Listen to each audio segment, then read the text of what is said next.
Yo, it's your boy Marita boy. I'm back up in this thing, man. Listen. Shout out to my boy SLK, something like Cloud TV. Yo, Inglewood, you the first in the building, man. Shout out to him, man. Shout out to him. Boy, listen, we got a full docket this evening. We got Roger Barnes, Diddy's ex security guard. Um, of course, he been making his rounds on the interview circuit. Ever since this Diddy and Cassie situation popped off. He was right there witnessing a lot of this stuff.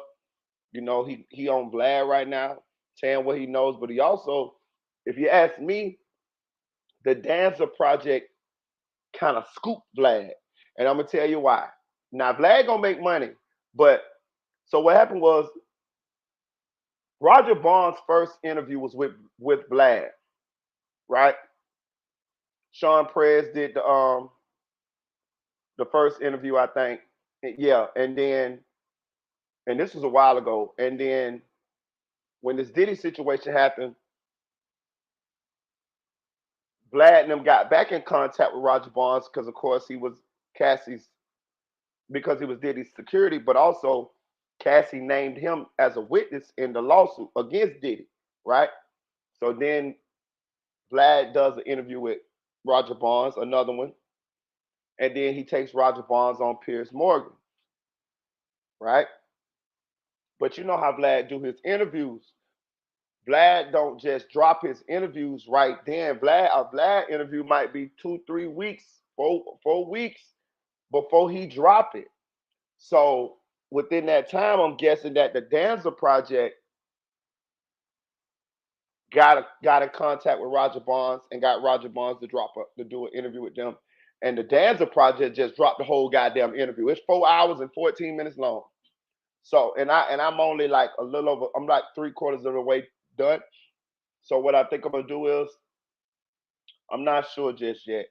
It's so long. It depends on how I feel, but I'm pretty sure I know I'm gonna break it down. We're gonna go over the whole interview, but I don't know if I'm gonna go over the whole interview. I don't know if I'm gonna go over the interview in this live right here because Vlad right now is dropping pieces of his interview with Roger Barnes. Yeah, and y'all know how Vlad do. He gonna piece you to death. If I had to guess, this interview with Roger Barnes, he gonna drop pieces of this thing. Gonna be for damn near a month, and then he gonna drop the full interview. Which it's financially, it makes financial sense to do that. You make a lot of more money doing it like that, from what I'm hearing about YouTube and things of that nature. But I ain't gonna lie. I found myself listening to the Danza Project interview with Roger Barnes because I can get everything right there. I can get the whole story right there. You know what I'm saying?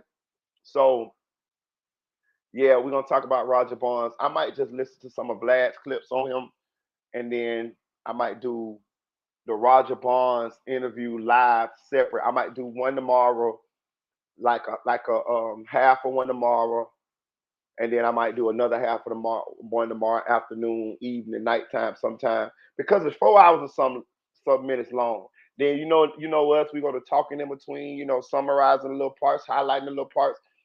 If we do half 2 hours, we could easily turn that into a 3 hour live.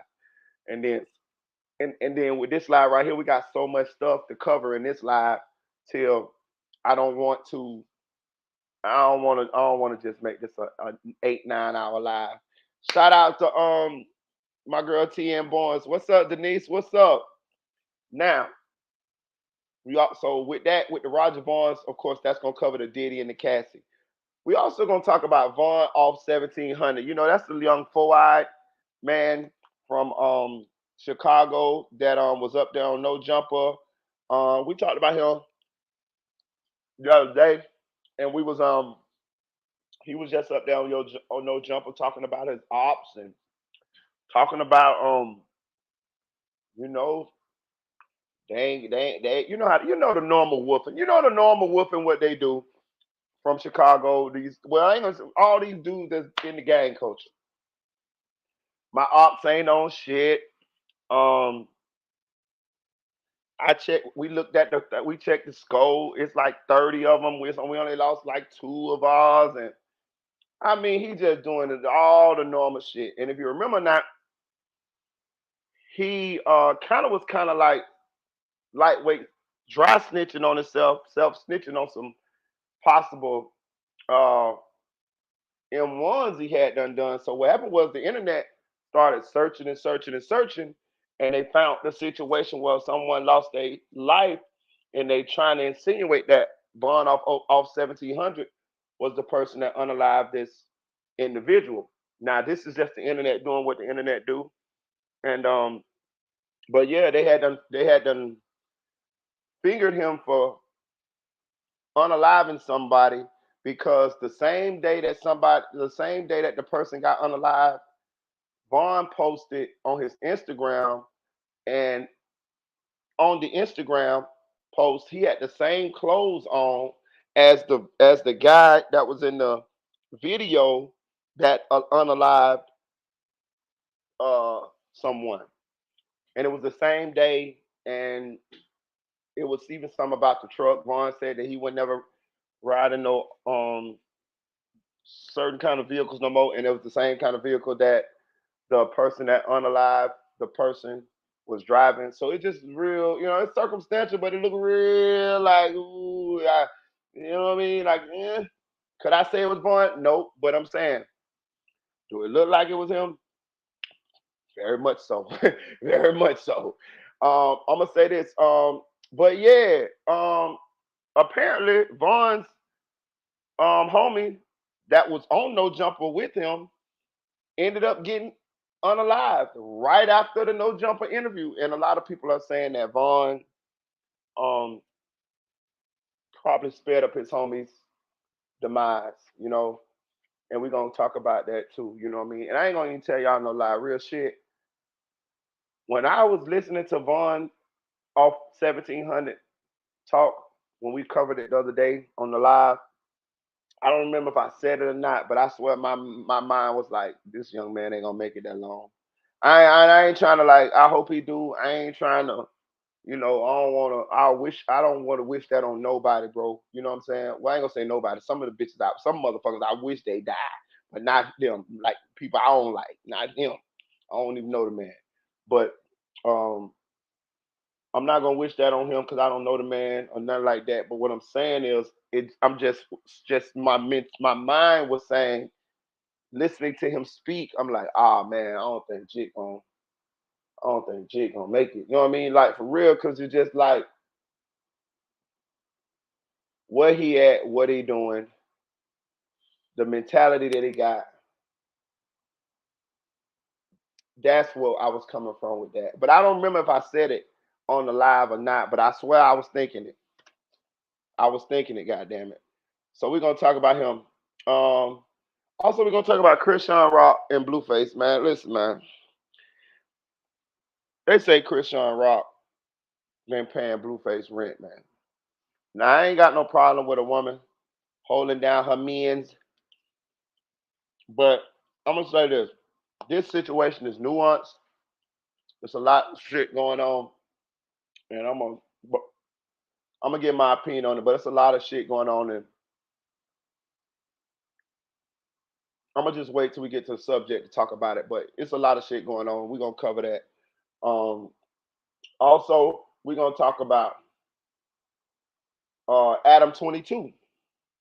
And by talking about ADAM22, we're gonna talk about ADAM22, and we're gonna talk about No Jumper, the things that's been going on up there at No Jumper. Um, and we also gonna talk about Bricc Baby because Bricc Baby,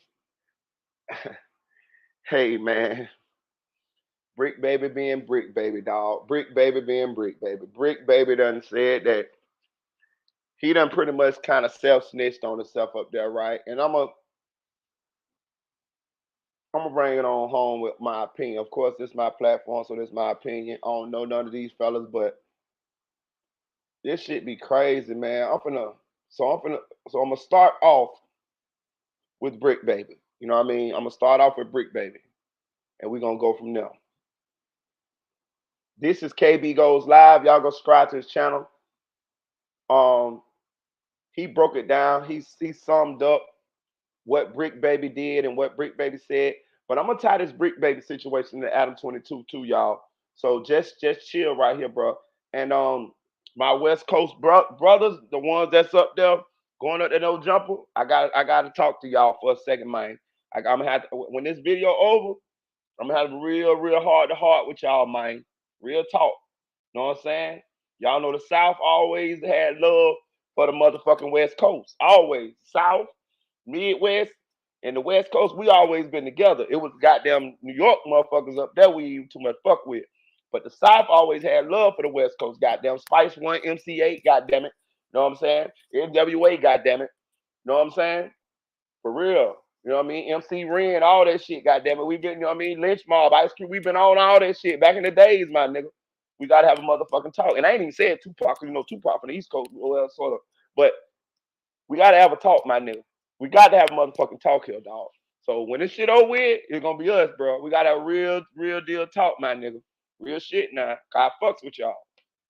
Just gave us the perfect example of what it looks like when you care more about your street credit than you do your freedom. And of course, this is all brought to us via ADAM22 and the No Jumper platform, the place where rappers and people go regularly to crash out in front of the whole world. In fact, I just left a comment yesterday on my boy Gangland Neem's video. Shout out to Gangland Neem. If y'all ain't subbed to him, go sub to him. That's the homie. But I left a comment that said Adam should go ahead and rename the No Jumper podcast to the Crash Out podcast, because it seems like that's more of the goal for every single episode that comes out on this platform. So what we're talking about today is this recent episode that dropped with Bricc Baby and ADAM22. They was having a conversation and they was talking about one of Bricc Baby's biggest ops, this dude named Loose Cannon. I made a video on him on the channel a while back because he went on No Jumper talking about Big U was involved in Nipsey Hussle's death and this and that, and obviously Bricc Baby is tapped in with Big U. He didn't appreciate that. In fact, they ended up forcing Adam to delete that podcast. The footage still exists on my channel, though. If y'all are interested in seeing it, you ain't got to. But they forced him to delete it. And so Bricc Baby and Loose Cannon been at odds pretty much ever since. And this led to this moment that we're covering today where Bricc Baby and Loose Cannon had this explosive argument in front of the cameras. And it was all thanks to ADAM22 deciding that it was a good idea to call Loose Cannon and let him and Bricc Baby talk. Now, in order to make sense of their conversation, I got to take y'all back just a couple of days. Y'all remember I covered this dude DW Flame, DW40, and his termination from the No Jumper podcast. And after he was terminated, he basically went on live and gave a statement and said, look, ain't nobody at No Jumper making no Skrilla. They not making no real money over there. And when he got the job, Adam told him as much, like, I don't pay people a whole lot of money. So this DW40 guy said that he found an alternative way to monetize his time while he was on No Jumper, and he would do that by charging people to appear on his podcast. Now, before I play y'all that clip, I want to go ahead and tell y'all I went and made a Discord server. Everybody can join if y'all want to. Y'all don't. Hey, I'm gonna say this too. Real shit. I don't got a problem with what DW Flame did. Real shit. You know what I'm saying? Now the reason why I don't got a problem with what DW Flame did is because of who he did it to. Now, if it was me, goddamn right, I have a problem with him doing it to me. But what I'm saying is, for the circumstances that they had going on, I don't have a problem with what DW Flame did. And I'm going to tell you why at the end. Shout out to Nate. Shout out to Nate said it. Nigga ran into Bricc a couple times, but he from the other side. Join if y'all don't want to, but I did make a Discord server for the community where y'all can pop in there. We could chat with each other. We can, do all of the things that get done on Discord. I put the link in the comments. I'll pin it if you're interested in joining. All you got to do is hit that link, and I'm going to mess with y'all in there. Anyways, I'm going to go ahead and play this footage of DW40 admitting that he was charging people racks to appear on the No Jumper podcast. Them niggas is not getting no chili over there. No chili. So, me being smart enough, I was like, okay, that's a good platform. Real quick, I could use. Boom. Talk to Adam. He like, I really don't pay this here. I'll give you like a couple $100 a show, whatever. I'm like, all right, cool. I know what I'm going to do. Being me, I'm 3 steps ahead. I'm like, I'm going to get my own show, which I did. And then I ran up bands with my show. You feel me? I charge at least $2,500 to $5,000 a show for my a guest who come on and shit like that. Now, as much as people don't like Adam, you gotta respect the fact that he didn't like DW Flame doing this. He said he compensates these people that are running these podcasts by themselves a little bit. He ain't really expecting nobody to be charging people to come up there and get promotion through his platform for a couple of reasons. I'm sure one is just business-wise, it doesn't look good because anybody can appear if you're charging people. And then two, if somebody hits up No Jumper and says, hey, I want to be up there, and you got an employee that's like, oh yeah, you could be up here, but you can only be up here if you pay me, you might be closing the door for future interviews with them people. Like, they may not reach out no more because they don't want to have to pay to come up there and do an interview. So for Adam, this was like a big no-no. He wasn't appreciative of it, and he started trying to figure out who all had been paying DW Flame to appear on the No Jumper podcast. If you or some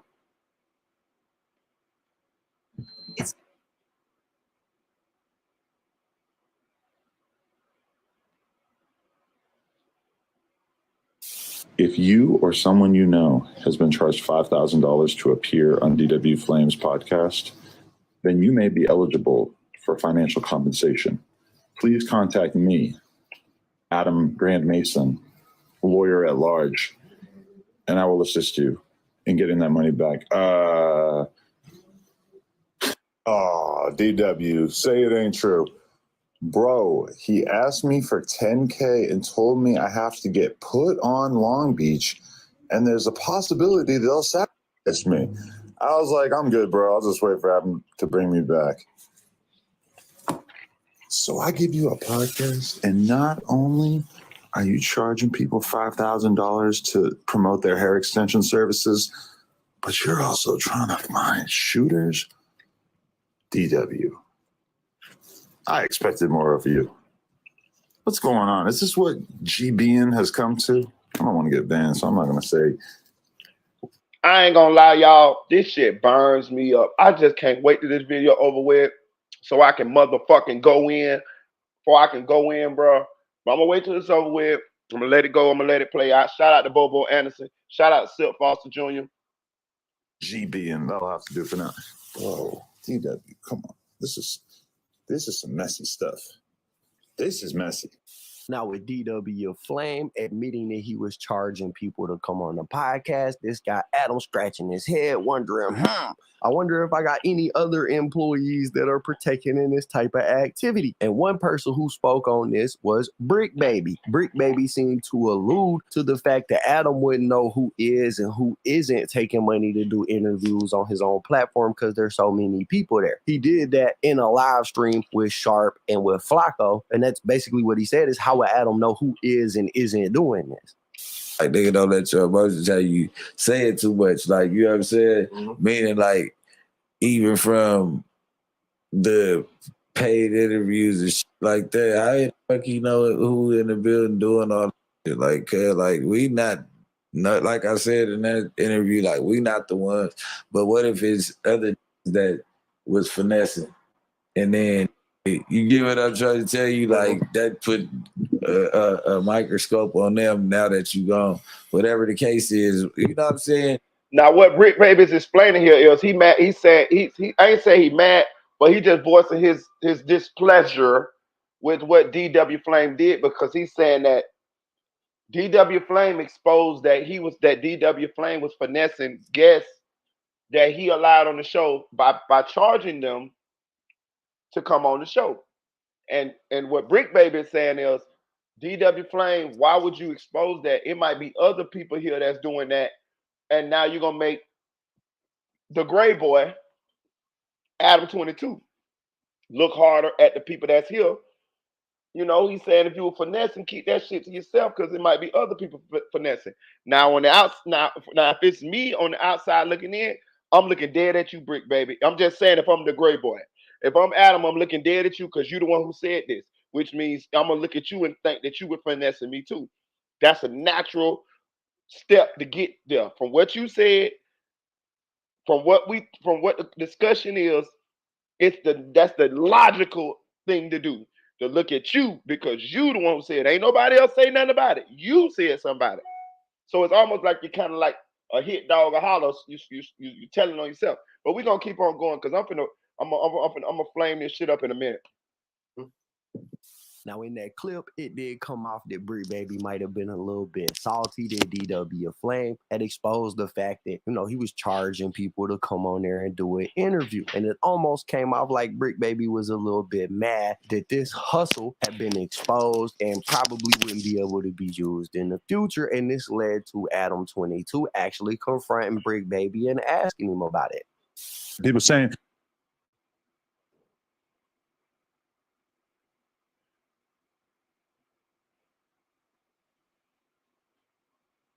People saying, Bricc Baby is mad because DW exposed it about Mustard Man and security or whatever.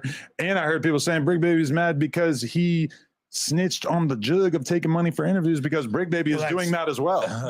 Listen, Well, that's just a theory that people have. Number 1 and 3 are essentially the same thing with a little extra on it. That's the Parmesan on the fucking coffee, you know. Bricc Baby is mad because you are leaving. I'm not even mad, first and foremost. I'm not mad. Mm-hmm.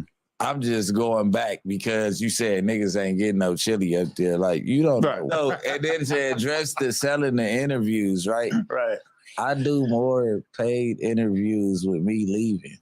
When you go to other people's platforms. Yeah, right. So it's like I barely do interviews by myself in order to sell them.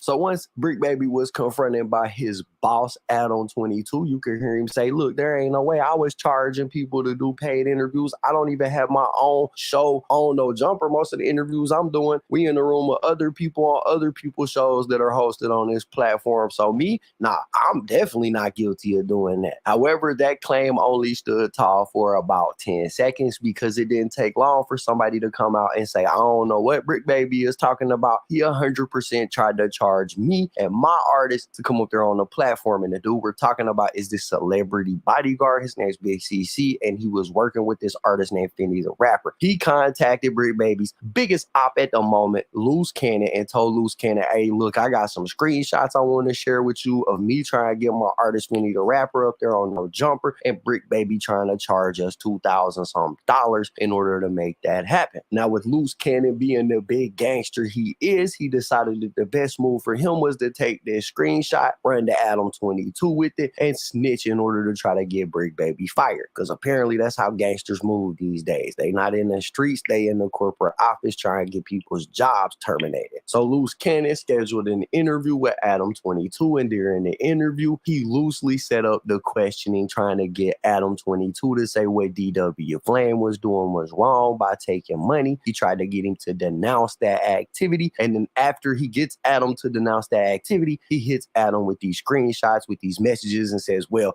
DW probably wasn't the only one doing it. Here, take a look at this picture, sir. One of your other employees are probably guilty too. I want to know, how do you feel about the DW Flame shit? What exactly? About the charging for interviews. You think that's stealing? Yeah. So that's why I agree. I was surprised that he wanted to say that, because it's like, if you really want to be a part of No Jumper, you should probably come in with like good intentions and not, you know, because that even makes Wack look bad, because Wack kind of brought him around. That makes Wack look like as if he was bringing somebody around who has poor character, to be totally honest. Like that's just stealing. What if you got other people doing it? I would want to know. No, but you would have the same type of energy with them? We would have to have a talk, yeah, for sure. Oh, you would have to have a talk? You wouldn't have the same energy? Well, no, I would have the same energy. Okay. Fuck. This is a picture of oh, okay. So who is this conversation with? This is about Fendi the Rapper. This is Bricc Baby conversating with someone trying to get an interview for Fendi the Rapper, who, for people who don't know, she's the one who has the song with Cardi B, Point Me to the. Now, it was clear from that clip that Loose Cannon had one intention during this. He was trying to get Bricc Baby fired. He was running to the boss. He was giving him that evidence. It's clear that Loose Cannon wants to be a member of the No Jumper team, but he can't because his ops work there, so he's doing his best to try to get his ops out there. And this is the shit I got a motherfucking problem with. I'm sorry, y'all. I want to wait, but I can't motherfucking wait. I'm motherfucking pissed the fuck off. So, my West Coast brothers, y'all got the man. Listen, man. I'm so motherfucking upset for real. Okay, so what we have here, first of all, Loose Cannon is a lying ass nigga. Cause I remember when you motherfucker came on No Jumper, you said you had all this shit on Big U and that he called you before Nipsey passed or whatever, and you did that shit to plug that punk ass show that you got with your old lady, nigga. Like I don't give a fuck who you is and all that shit. I would say to your face, you a lying motherfucker, nigga. Ain't no way you gonna be a lying motherfucker, and I'm just gonna be like, oh no, you ain't no lying motherfucker. If I see you in your face, fuck that. You a lying motherfucker, nigga. You a lying bitch. Now, check this out. I don't give a fuck about all that other shit. I'm a real nigga, dog. Fuck all the other shit. You a lying motherfucker. You a lying bitch. Now, check this out. You up there trying to snitch out a nigga to the white man. To the motherfucking bro. I'm fucking to the white man. And I'm gonna say this, I'm not racist at all, but let me tell you my problem with what Mr. 22 got going on. He clearly is what's the word I'm looking for? What the fucking word I'm looking for? Damn, what's the word? I had that bitch on the tip of my tongue. He using y'all, bro. Exploiting y'all. He clearly exploiting y'all, bro. He clearly exploiting all of y'all, and you running up there to tell this white man on a brother, and all y'all from the West Coast. I understand y'all off. That's cool. Handle that shit in the streets. But to be running to the white man who exploiting all of y'all, who really sitting back getting all y'all to fight amongst each other while he make content off this shit. Like, I got y'all up there talking about, look, boss, look, Mazza, look what he said, Mazza, look what he was doing, Mazza. And I wouldn't even feel totally like Adam was Mazza if I didn't see Adam exploiting y'all. He paying you niggas, real deal street niggas, gang members from California, $200 and $300 to come up there. Y'all make him rich. And he got the nerve to be mad. Talking about they stealing from me. Oh my God. Oh my God. I cannot understand how y'all letting this shit fly. And all y'all letting it fly. From the whack 100s to all of y'all. Y'all letting this shit fly. Y'all run the West Coast. Y'all the same motherfuckers that as soon as a bitch land in LAX, y'all in their pockets. Rappers, artists, hip-hop artists, soon as they land in LAX, y'all in their pockets. Y'all mean to tell me y'all ain't in this great boy pockets? Y'all letting him make the millions off of y'all? Y'all getting paid $200 and $300 and $400 and $500 while he making thousands. I can't. Bro, I'm waiting in Florida, my nigga, and I can see the play. And I don't understand how none of y'all ain't upset. I would be upset that this motherfucker calling me talking about you stealing from me. Boy, I would have called him so many racist slurs. I'm telling you, it ain't racist at all. I'm just keeping it real, bro. I know Mazza when I see one. Do y'all see what's going on here? I'm disappointed. Y'all got the nerve to be in all of these hip hop artists' pocket when they get to LA, talking about check in, and they checking in, and they breaking bread. But y'all letting this great boy charge y'all, pay y'all $200, and while y'all sitting up there, he talking all kind of gay shit, making y'all look suspect, making y'all not look gangster as y'all really is. I heard some of y'all niggas is the real deal. I don't know, but I'm saying they say some of you niggas, really is the real deal in the streets. Well, how the fuck is you sitting up there allowing this motherfucker colonizer to exploit y'all? Not only that, he's putting y'all against each other so y'all can actually fight, beef, and he's sitting back like the ringmaster. And y'all is scared to say something to him when his whole shit is situated in y'all territory. I'm confused. I'm fucking behooved.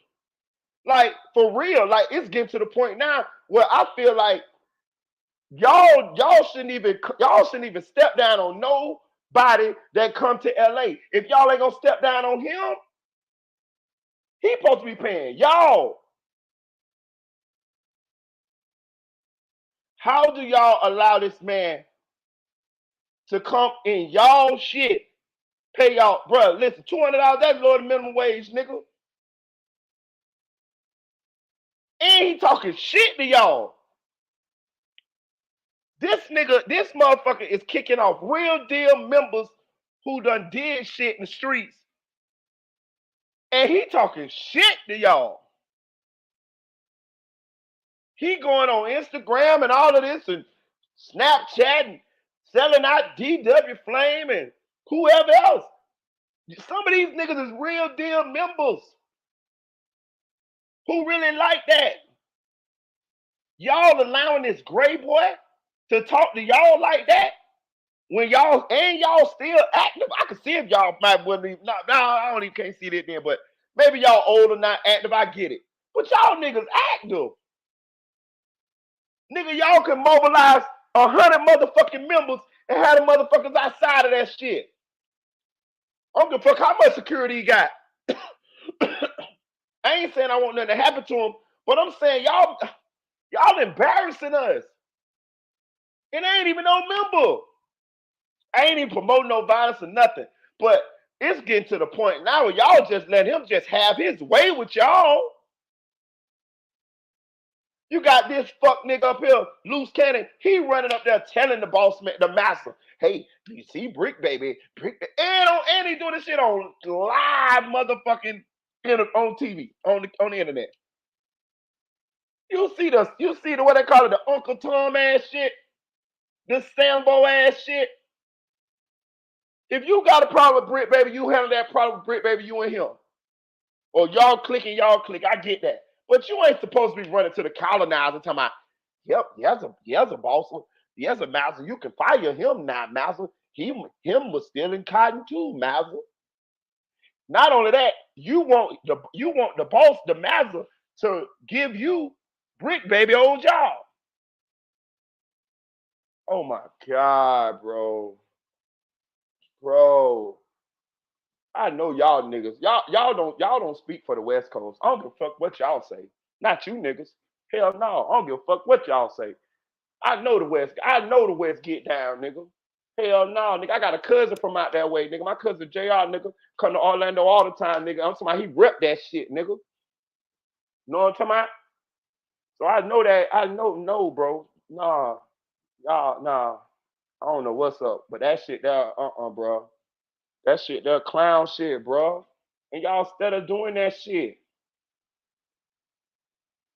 Ain't no way he supposed to be paying none of y'all no $200, no $300, no $400. I don't give a fuck who it is. Y'all real deal members, bro. Y'all really out there banging. Y'all really out there doing whatever y'all did. Now that y'all trying to transition into this shit, what you did, that shit matters. Because that's part of the reason why you're up there. You know what I'm saying? You need to get paid for that. You need to get compensated for that. He sees the value in that. That's why he's allowing you up there. He ain't putting anybody up there. So you think you ducking them bullets or getting shot or going to prison or whatever you did out in the streets, you think that shit only worth $200? No, this shit got to be some money that could change your life to keep you out that lifestyle. That's what he getting. This man is banking, cuz. Just think about it, if he only pay these people a couple $100 episode, do you know the money he's fucking making? My God. And the thing about this is, I wouldn't even have a problem with him. So it's not really the racial component come in. It's because I feel like he don't like y'all. I feel like he exploiting y'all. It's obvious. That's where the racial component come in at. You can listen, bro. When you be around certain people, you can tell whether they like you or they don't. You can tell whether, I don't give a fuck how they act or whatever. You can just look at the actions, the way he talks, the thing he does around y'all. He don't like y'all. He's using y'all. Bro, ain't no way this man supposed to be sitting up there talking about no homosexual shit. And y'all real deal gangsters, bro. Like real talk, like the conversation ain't even no type of guy, that shit ain't even on that. And he'll just ask J Mane to let him see his, you know. Man, you supposed to take your motherfucking headphones off right there. Hey, my nigga, look, man, I'm out.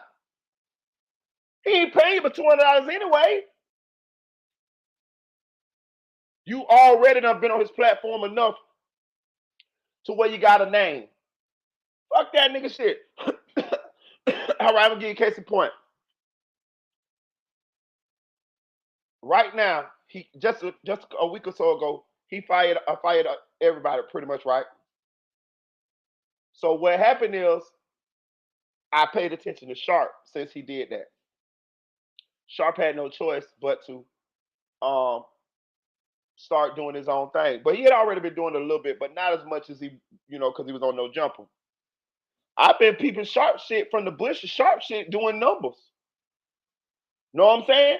From the bushes. I just been peeping from the bushes. His shit doing numbers. Fig Community, them boys, they doing all right. Know what I'm saying? So the point I'm trying to make is, you already could have been doing it on your own. You ain't need him. If all you wanted was a jump off from his platform, you already got that. Why sit around and continue to let him exploit you, disrespect you, try to get you into some type of beef where y'all kill each other up that motherfucker? The man got ops. The man got gang members that's ops up there together or passing through. Come on, y'all.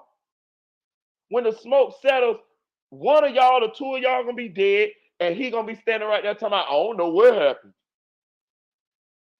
Lawyered up with a bankroll that he made off y'all. Y'all gonna have to use that street money or borrow some money from your grandmama or put your grandmama house up or something like that in order to pay for your bond or your lawyer and shit. Meanwhile, he gonna ride the controversy all the way to the bank. What's up, anonymous ones? That's what's happening here. Like, that's why I say I ain't mad at what DW Flame did. Hell no. Now, if it was some real nigga shit going on, then I'd be like, yeah, DW Flame, you're fucked up. But it wasn't. He was trying to exploit the niggas. So DW Flame like, okay, he finna pay me $200, $200-$300. Okay, bet I'll take them $200-$300. I'm finna finesse this shit. I'm finna jump my own platform off. I'm finna still get paid while I'm up here. I'm finna get my name known while I'm up here. I used to watch DW Flame. DW Flame used to be sitting that bit rolling blunts all day. DW Flame sitting cut roll blunts. You know what I'm saying? For real. But what the fuck I'm saying is though, bro, how is y'all letting this man exploit y'all and talk to y'all like y'all boys? Like y'all beneath him or something. How the fuck a motherfucking colonizer paying you $200, $300 a show gonna talk, and you a real deal member from wherever sex you from, wherever hood you from out there. You don't put in work. And you gonna let this motherfucker talk to y'all talking about firing y'all? Man, right. Great boy. Let me tell you something. Listen, we'd have down there owned it, that whole nigga, we'd have down there owned No Jumper. If I was in charge, shit. Who? Man, y'all got us fucked up. Now, if you came with us with some real shit and you respected us and you was, actually giving us, like, putting us on, giving us the opportunity, yeah, cool. But you ain't. You trying to put us in a circus, what do you call it, a coliseum, and have us fight against each other. Do that sound familiar? Ain't that's what Maz and them used to do? I'm telling you, that's what they're doing. It's the old trick. I don't understand how these niggas falling for it. Such and such said this about you, Bricc, baby. Such and such said this about you, DBW Flame. Such and such said this about you, Sharp. Such and such said this about you, Flocko. Such and such said, and then he's sitting back and they fighting against each other. While he laughing all the way to the bank, and he ain't got to pay these niggas no money. Don't that sound like a colonizer to you? Don't that sound like a culture vulture to you?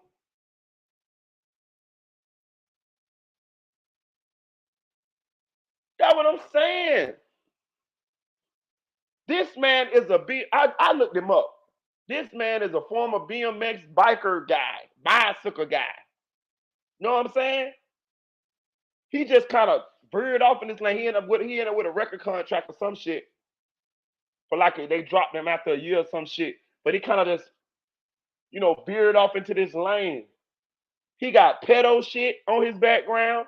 He got goddamn a little bit of racial shit in his background. It's something up with his daddy too. I think his daddy was cool friends with one of the presidents or some shit like that. It's something going on with his daddy too. Do you hear what his last name is? Grand Mason. You want to go down that rabbit hole? If that's the rabbit hole you want to go down, I'm just telling you some real shit. They like to be seen more than paid. Exactly. Like, ain't no way I'm finna let him do me like that. Like, and the point I'm trying to understand is, how can I see this way from Florida? And these is niggas who be making niggas check in. When black celebrities touch down to LAX, nigga, them motherfucking gang members out there in LA, nigga, they got you already on motherfucking surveillance, nigga. They know when your flight landing, they know what hotel you at. Nigga, they got the lady at the checkout counter, that's their cousins. They tell you what room they in. Nigga, everybody. Nigga, they know everything about you, nigga. Nigga, they be done got in your room and got you jewelry and shit. By the time you come back from the bar downstairs, give you a little liquor, nigga. So I'm just saying, like, how is y'all doing all of this to these people? But here you got a colonizer sitting right there, smack dab in the middle of y'all, and y'all allowing him to treat y'all like slaves while he makes millions? And y'all running to this man to tell this man on each other when he only paying y'all like $200 a show and he making millions. Man, listen, man. I don't know what happened to me. I ain't trying to promote no violence or nothing like that.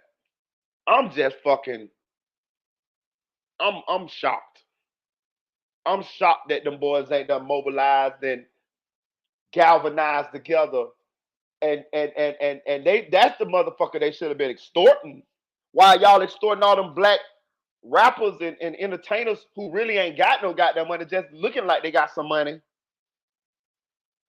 because we know the label got all the money. These motherfucking rappers ain't got no goddamn money. They got some jewelry. They got some Moissanite fake jewelry, fake diamonds, lab diamonds. They got a car that they leasing, and they got a goddamn a condo or something like that there. The rest of it, they ain't got a motherfucking thing else. They ain't got nothing really. Most of these rappers is broke. They got enough to make it look good. But this motherfucker really got money though.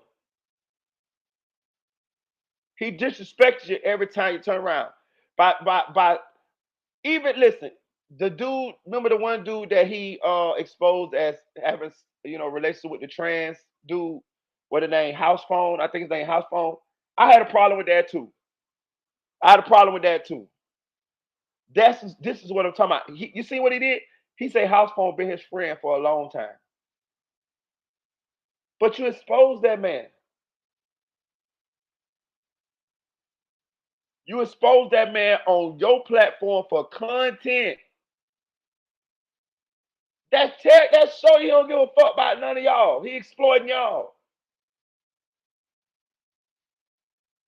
Then gonna have the nerve to tell the man, I paid for your mama's funeral. Boy, that man got up there and wanted to beat his motherfucking ass. I'm just saying West Coast, West Side. Man, what's going on, gang? However, Adam did not react, I don't think, how Loose Cannon expected him to. He did not fire Bricc Baby on the spot. Instead, he kept a pretty level head. He said, I probably had to take this up with him and talk with him about it at another date. And in the back of his mind, I know Adam was probably like, look, this Loose Cannon dude came up here the last time we interviewed him. He was talking about Big U had something to do with Nipsey's death. Big U gave us a bunch of problems, took the interview down. So he's probably thinking to himself, I'm not sure how much I could trust Loose Cannon and the statement he's making and the screenshot that he's showing me, because we all know the screenshots can be fabricated. And it's Bricc Baby responding 2K. Who's this from? This is from BH. Oh, bighomie.cc. Who's that? Is that that's the security guard who's doing the Cam Capone interviews and shit? Mm-hmm. Yeah, that is him, huh? Yeah. Why are we gonna believe him though? He's the one. Now this nigga up there telling the colonizer, the Mazza, on Bricc Baby, so he can get Bricc Baby's $200 job. I can't make this shit up, dog. I can't fucking make. I'm so disappointed in my peoples. I'm so fucking disappointed. I'm fucking disappointed. I told you, bro, listen, bro, I'm telling you, I'm this way everywhere I go. I promise you, listen, when I be at work, listen, say I get to a job, my nigga, and I see some fuck shit going on, I chill for a little bit till I really understand the job and what's going on. It ain't long after that, nigga.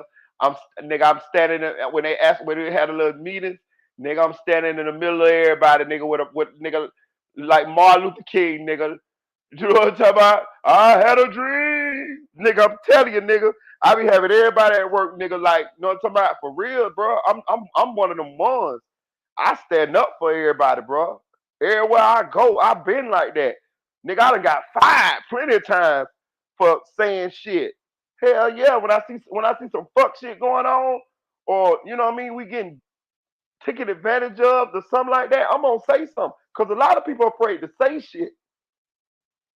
That ain't me. I'm gonna say it. I'm gonna speak up for the people who are afraid to say shit. This just the way God made me. And I'm just saying, like, I'm just looking at this shit. And this nigga right here is snitching on his fellow brother to the colonizer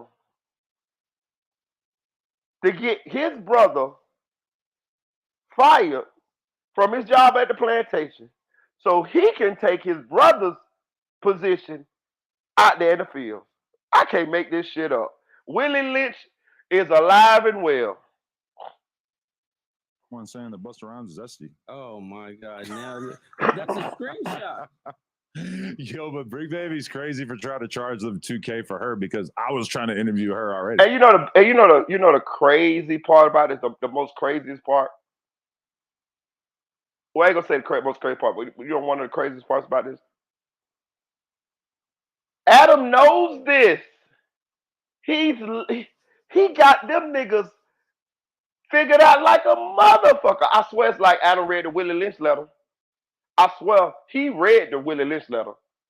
He is using the age-old tactic that the slave masters used to use to keep us policing ourselves. I swear, like he got a crash course in it. He got that goddamn Willie Lynch letter memorized. He got that bitch down pat, boy. And these niggas is sitting right there. And I think they doing it subconsciously, me personally. I don't even think they know no better. I think they know better, but I think it's just like their mentality is that of such as of the keep crab in the bucket mentality and to the bow down to the colonizer mentality. You know what I mean? You know, it's just kind of in them. So they just doing it subconsciously. You know what I'm saying? They ain't got that. And I don't even understand that either. Because nigga, LA is the birthplace of the Black Panthers. Like, goddamn, y'all ain't got no Kunta Kinte in your blood. You ain't got no Shaka Zulu in your blood, nigga. And again, I'm not no racist person. I'm not. But I goddamn sure know where I ain't finna treat a motherfucker. I know when there's another motherfucker racist over there on the other side. You a motherfucking lie. Now it's different if they ain't trying to exploit me or nothing like that. You just doing your, hey man, do your shit. If you Ku Klux Klan, hey, all right, cool. Hey, let me see who you is. Oh, put your shit on though. Let me see. Rep your shit. You know what I'm talking about? You know what I mean? That's your gang. Let me see, nigga. Rep it, nigga. Put that shit on, nigga. Don't be ashamed. Put that shit on. Let me see that shit. Wear that shit every day. Ride around in it. I want no beach. If nigga, that's what you is, nigga. Let me see that shit, nigga. Throw that shit up, nigga. Throw your flags, nigga. Let me see that shit. Know what I'm saying? But he trying to use y'all. He trying to exploit y'all. And he using the oldest tactics in the book. And y'all are allowing them to do that shit. Look, it's making us look bad, dog. Because I look at y'all like my brothers, bro. Know what I'm saying? For real. Okay, so we're gonna keep the same energy then, right? That's kind of shady. We're gonna have to look into this. Oh my God, you gotta look into it. He mad that Bricc Baby ain't getting fired. Response about DW too. Now, with loose cannon laying the evidence at Your Honor ADAM22's feet, Adam decided, you know what? I am going to talk to Bricc Baby about this. I'm going to drop the gavel. We going to go to court. We going to find out what really happened. And this actually led to Adam not pressing, but questioning Bricc Baby about it on an episode of No Jumper. Cracking, man. Bro, if you paying me $200 and you making millions of dollars, I hate to say it like this, bro. I'm gonna tell you some real shit. Real nigga shit. Real nigga shit. I would be secretly so upset inside.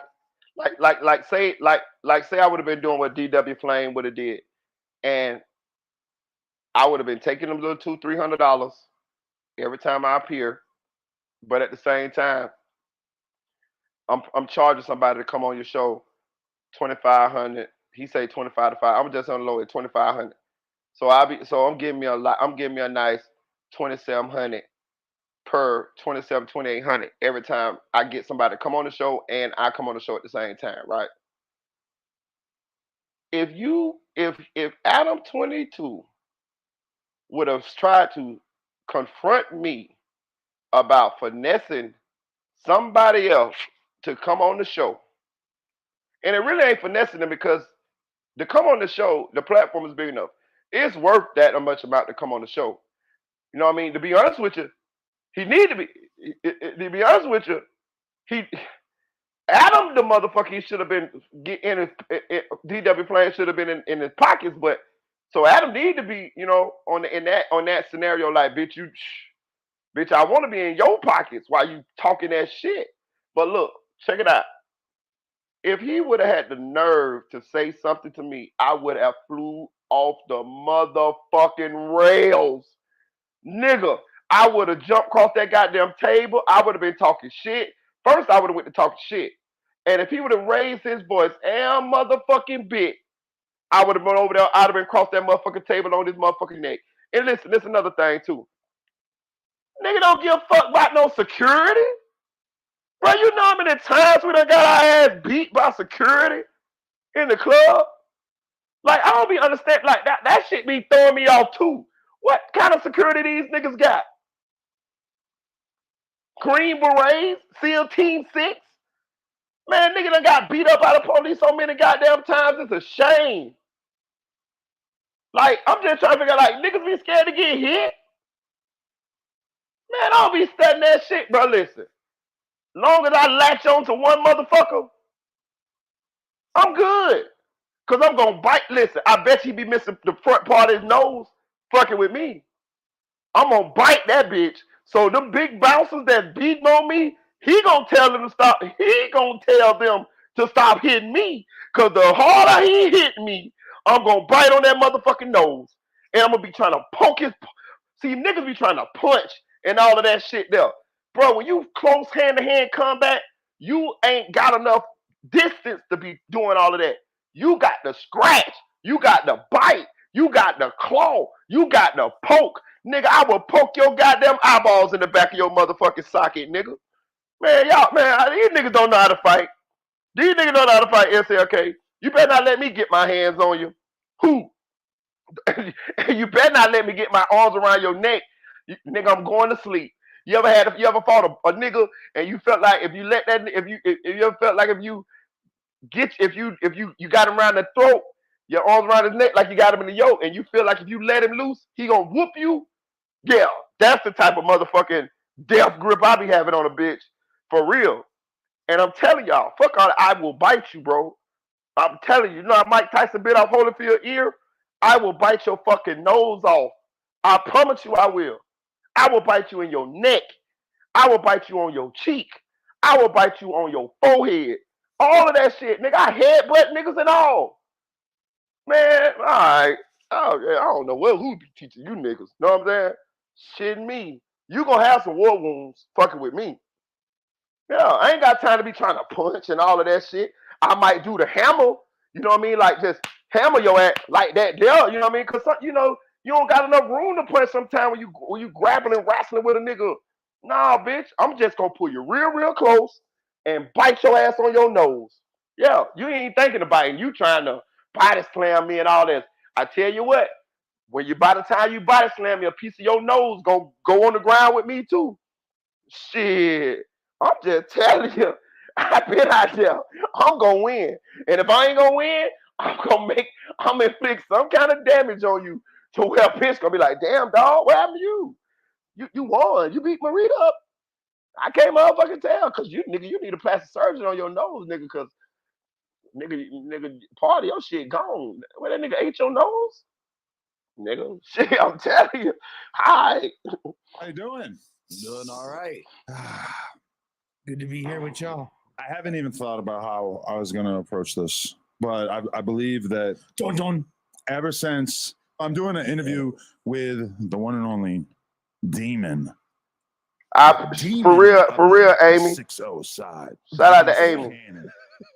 An absolute demon out here. And he proceeds to basically kind of like corner me into indicting DW Flame for his prior claimed transgressions of accepting money for podcast appearances, and then flips the switch on me, flips the script on me, shows me his phone, shows me alleged receipts showing that none other than Bricc Baby Shitro, Bricc Baby, a.k.a.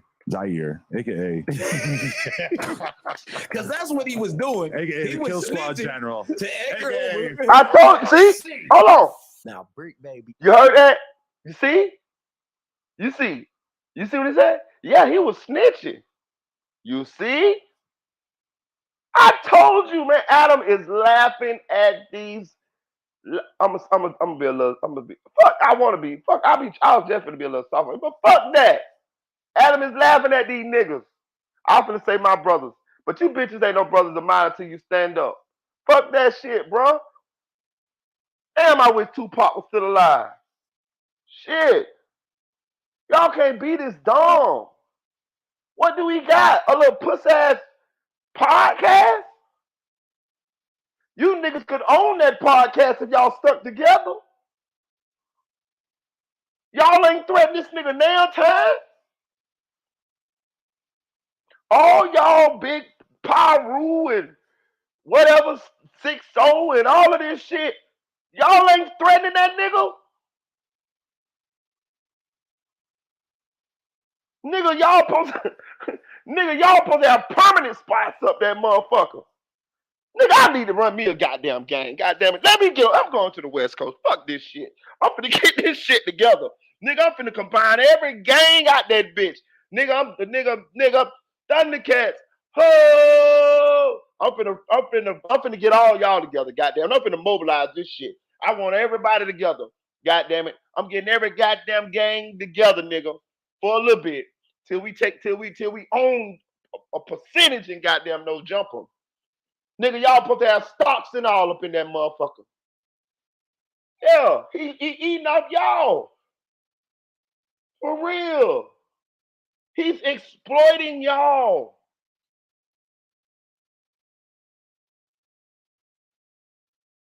Like, he got y'all fighting amongst each other.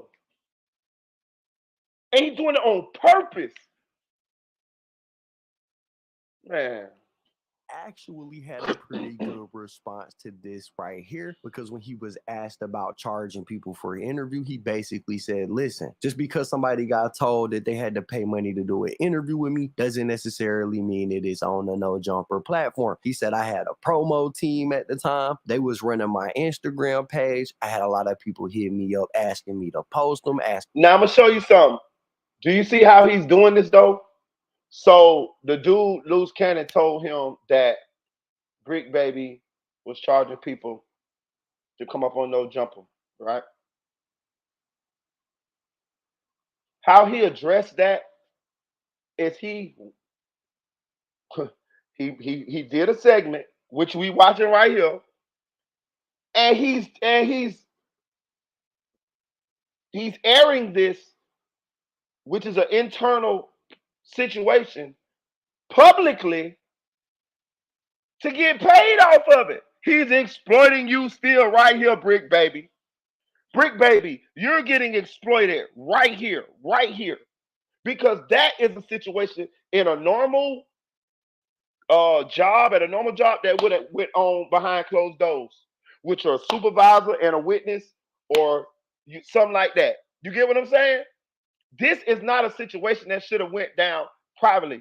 If you really want to talk, you are an employee.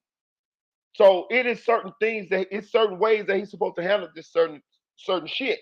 But he's doing this publicly, which means he's getting paid off of this right now. He's sitting there looking like the boss man who's trying to get who's questioning his employee. You're sitting there looking like an employee that's trying to save your fucking job. Y'all getting buck broke. Shout out, Trina. Me to do this, asking me to do that. So my promo team would respond to those people, giving them a price. He didn't deny that this was said to this celebrity bodyguard dude. In fact, he says it more than likely probably did happen that way, but nowhere in the messages does it say that they wanted an interview on the No Jumper platform. So it's not necessarily groundbreaking proof that Bricc Baby was doing the same thing as DW. One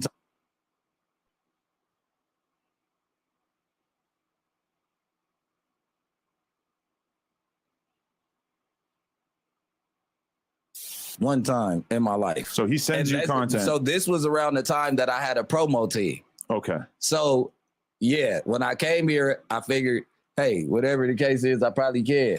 You get what I'm saying? Mm-hmm. I'm not even going to say that. So it was a part of the promo package. Nobody ever pays, because when you tell they broadcast they got to pay, that gets them up out of your DMs. So at the end of the day, I can he confirm never, this. he never said, let me get on no jumper. This is how you know I didn't. Yo, gang, I'm trying to get my artist on a show with you. She got a single with Cardi B. I would have sent this to you off the rip. So yeah, what Bricc Baby is saying is actually making a lot of sense. Just because he got the message and he responded that he would interview somebody for some money doesn't mean that he was gonna do it on no jumper. So this led to Adam basically making the decision that Bricc Baby was safe. He wasn't gonna get fired today. He would. So do you see what I'm saying? So what he's doing up there, he's begging for his job in front of the world. Bro, you somebody daddy, you somebody brother, you somebody son, you somebody big homie. You represent, you know what I'm talking about? Your set. What I mean, I ain't in the game, but I'm just saying. You ain't supposed to be up there explaining a motherfucking thing that ain't true. Fuck him. Like Eddie Murphy said on Life. Fuck him, Claude. Fuck him. That's your cornbread. Fuck him. Fuck him. Listen, you ain't supposed to be explaining a motherfucking thing to the colonizer. He ain't even supposed to have enough nerve to even step to you like that. That's how I know y'all, the dynamic up there, throw it off. He ain't supposed to have enough nerve. He's exploiting y'all. Like, listen, I promise y'all, if ADAM22 was a upstanding, righteous guy, and he was actually, you know, giving these boys real opportunities and giving them a fair piece of paying them fairly, and wasn't trying to instigate shit amongst each other for content, I wouldn't feel this way. So it's not. So I don't want people to understand. My displeasure is because I clearly see he's trying to he's exploiting them, and I'm confused as to why are they fighting amongst each other. Second of all, why are they allowing him to exploit them, and why are they not understand? Why are they fighting for a job where they're clearly being exploited? Like it's, bro. It making you. It's just. I listen. I'm not saying nobody ain't did shit. I'm not saying that because I believe these boys is did shit. You know what I'm saying? These boys done did shit in the streets. They've been put on. They did their thing. But god damn, y'all can't be this dumb. Y'all can't be this dumb. I don't understand how nobody ain't jumped on Adam yet. Ain't nobody swung on this nigga yet. Ain't nobody fought him. Ain't nobody spit on him. Ain't nobody slapped him. Nobody. So hold on. Before I get so y'all mean to tell me I'm tripping. So what I'm seeing, I'm tripping. So Marita is tripping, right? Somebody tell me, am I fucking tripping? Am I not seeing what the fuck I think I'm seeing?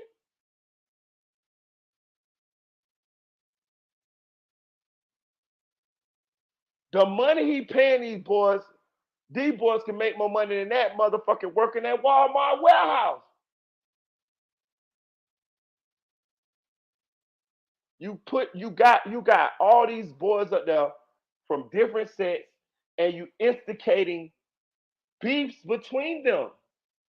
You'll sit right up there and say, yeah, my friend such and such said this, my friend such and such said that. To the nigga ops. You done did it with everybody up there, even Wack. But I be thinking Wack be in on the play, so you know what I mean. But the other niggas don't be in on the play. Listen. The dude just got shot up there, and the dude suing Adam, right? I been knew something like that was gonna happen. I thought it was gonna be somebody gonna get killed. I thought it was gonna be opposing sets get into it and somebody died there. The man clearly playing it's like how the Romans used to do when they had the Colosseum. It's like, they put the slaves in there and they fight to the death. That's what's going on here. All these people done got into it on No Jumper. Rarely have you seen Adam get into it. Rarely. I think House Phone, the only nigga I seen get into it with him. That's crazy. To keep his job, but it did make Bricc Baby mad that Loose Cannon was trying to play with his jobs. Back in the day when you wanted to play with these gangsters, you had to hit the block, you had to, invade their territory. But these dudes got day jobs now, so all you gotta do to make them mad is go holler at their boss and mess with their 9-to-5 work, and that's exactly what happened here. So that made Bricc Baby a little bit mad. So he immediately started going in, violating Loose Cannon, calling him all type of words, basically just spazzing on him. And this led to Adam mid-interview saying, you know what, let's go ahead and get Loose Cannon on the phone. Y'all can talk about this live on the podcast, and things get a little bit crazy. Did y'all see that? Do y'all see what Adam is doing? Again, can somebody tell me? Because I don't know, man. Maybe it's me. Maybe I'm tripping.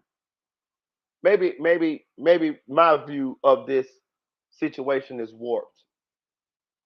But did you see what happened? Adam first had a conversation with Bricc Baby on the podcast where everybody can see, what we can see. Now, what if Bricc Baby wouldn't have said something that would have been satisfactory to Adam? He would have fired that man right there in front of everybody, embarrassing him as a man in front of everybody. You see what I'm saying? But just so happened, Massa was pleased. And he didn't fire Bricc Baby. But did you see exactly what he did after that? Let's call Loose Cannon and get him on the phone right now on the podcast. For what? For what, my ass? To exploit you niggas. To get you niggas to fight amongst each other. Maybe kill each other. So he can make some money off of you niggas. While he only paid you $200.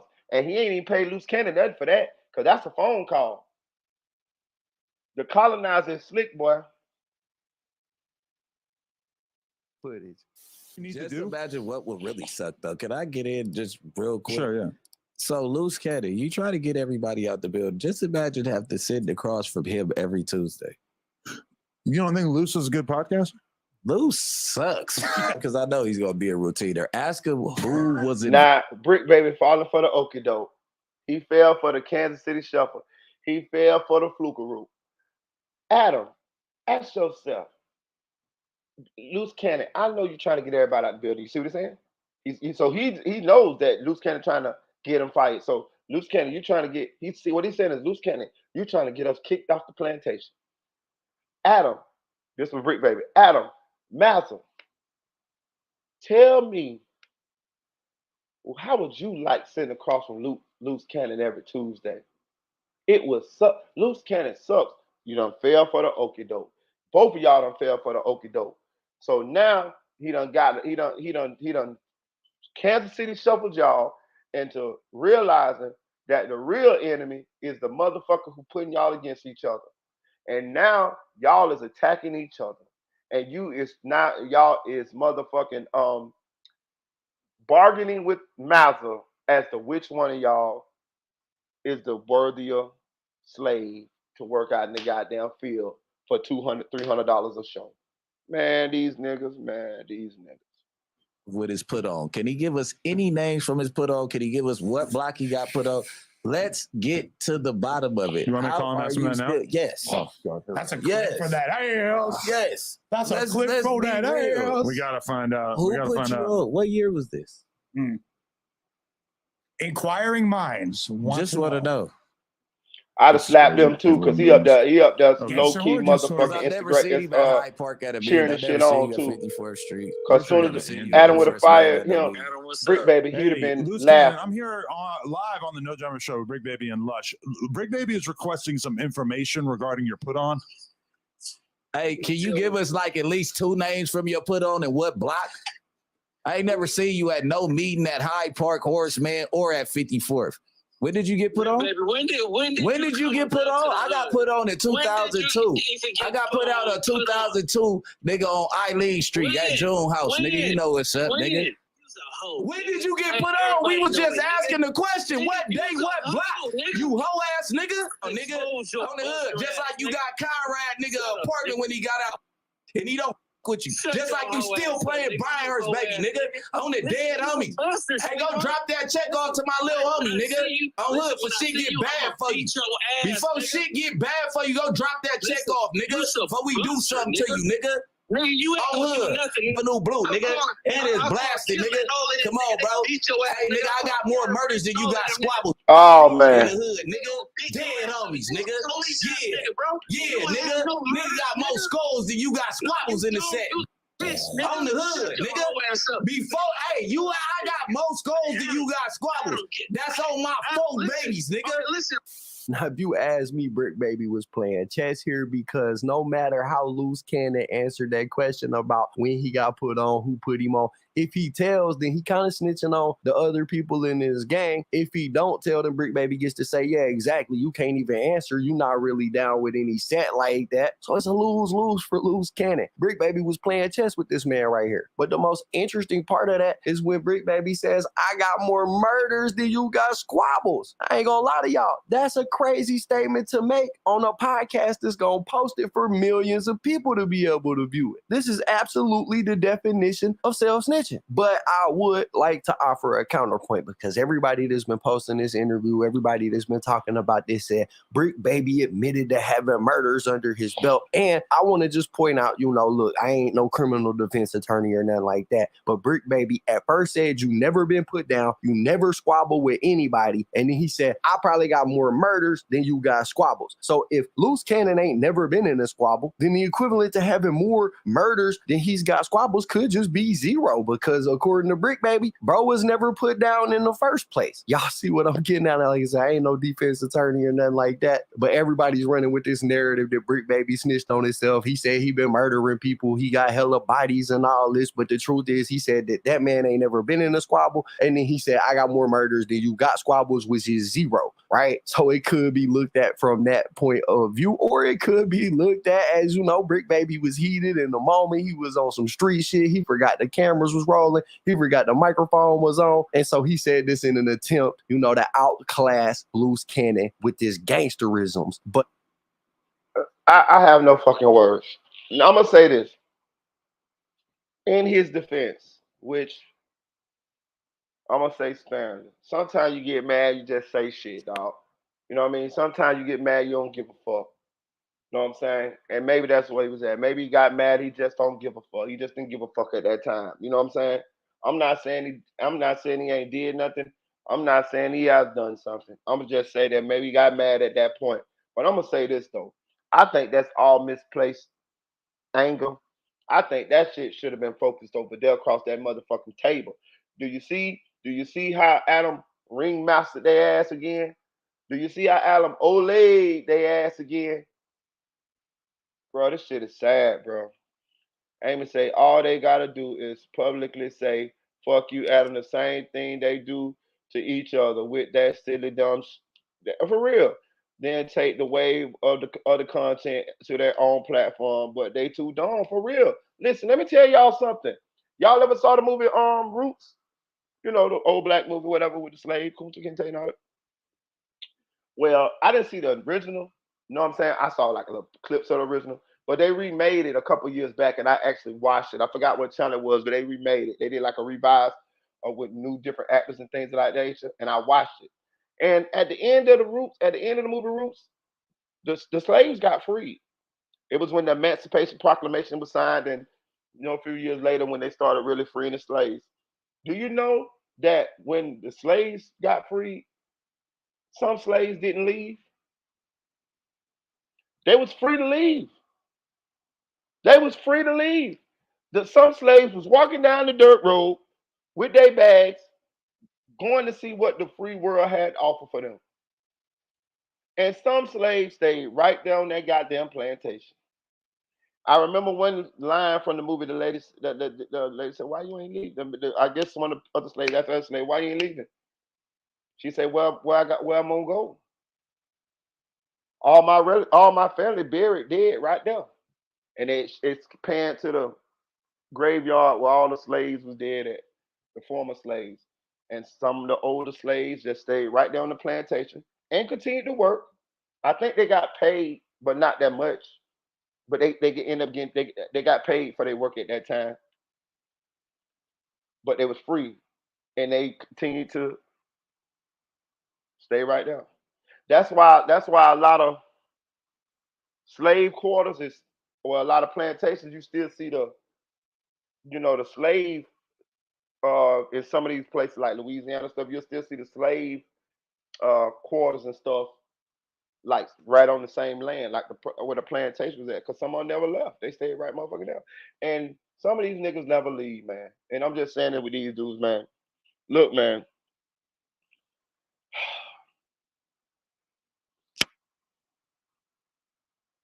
I got more faith in my brothers than this here, man. Y'all, we got to do better, dog. We got to do better. Yeah, it wasn't free labor no more. Yeah. I got more faith in y'all. I know I talked a little harshly, y'all, bro, but it's only because I'm hurt, dog. Y'all hurt my feelings watching this shit, dog. For real, dog. For real, bro. We came so far. We came too far to be still like falling for this okie dokie simple ass trick. Like some of y'all niggas got motion, and y'all still allowing this shit to happen. Like I was looking at Bricc Baby life story the other day. He done had motion. Bricc Baby got caught with like a bunch of weed in college. I don't remember. I mean, but it was like a lot, like 1,000 pounds or some shit in college. It might be more than that. Bricc Baby mama was a brick lady. Bricc Baby's sister, if she wasn't married, she was married to Pee Wee Longway. Like he be having motion. Know what I'm saying? He'll get to a bag too. So I just don't understand how you allow and you guys, I can see that some of you guys are alpha males. Y'all exude that to each other. Like I can see y'all being that way towards each other. But when it comes to the Mazda, it's just a different. Y'all turn into goddamn Toby. You turn from Kunta Kinte to Toby. You know what I mean? She married a Kid Ink now. Okay. You know what I'm saying? Like that's what I'm saying. Like, so I don't know, bro. I don't be getting it. I don't know, but I'm gonna get off of it because that thing that really did throw me a little bit. I just was fucking like, get the fuck out of here. Like you just gonna let these niggas just fucking bro. Not my peoples. Hell no. Not my peoples. We're gonna keep on going though. We're gonna keep on going. Next, we're gonna go to Vaughn from off 1700. Shout out to KB Goes Live. Y'all go subscribe to this channel. That was who we just watched. We just watched the No Jumper Bricc Baby clip. Yeah, matter of fact, before I keep going, hey Bricc Baby, don't never do that no more, bro. Don't never be up there talking about you got more murders than this and that there, because I'm gonna say something, Bricc Baby. You got a little bad track record of doing that, gang. Like we remember when you got up there and said that they can't say slide for Vaughn no more to dirt because of Lil Paul. You said that, bro. You said that, bro. You know what I'm saying? Like, I'm just saying, big dog. I'm just saying. I don't got no problem with your Bricc. I don't have a problem with Bricc Baby. But Because I like Bricc Baby. To be real with you, I like him. You know what I'm saying? For what I know about him, but one thing I'm gonna do here on my platform. I'm gonna share my opinion, and I ain't gonna hold my tongue no matter who you are. Even ADAM22. I'm in this arena. ADAM22 is probably somebody that I would want to have as an ally going forward. But fuck that shit. I don't give a fuck. Bitch, I sit right here on this, right here. I don't never gotta go to no jumper. For what? To get exploited by the colonizer? You know what I'm saying? Bro, let me tell y'all something. When I decided to blog, I've been already understood that all that buddy shit, friend shit with some people, that shit ain't gonna work. Like, I used to rap, right? So a lot of my peers were rappers, right? That was one of the major things that I had to decide when I was deciding on whether to start blogging was, damn, Marita, if you blog, you can't be friends with these rap niggas no more. I already knew that. And it kind of was like a big decision because I had been a rapper for so long. You know what I mean? So I was like, damn, boy. And then I just finally made the decision, like, fuck them niggas, fuck all of them. You know what I mean? Like, because I need to be able to share my opinion and deliver the news without being influenced or being afraid or thinking about what some rap nigga gonna say because I want him to be my friend one day. Nah, I ain't doing that. We just seen what happened with that when DJ Academics with the Drake shit. He sat right out here and looked crazy. Drake wasn't defending himself with a fuck. Drake dropped some songs, but Drake wasn't talking. You had DJ Academic out here defending Drake to the death, like a female, when everybody knew this nigga done lost.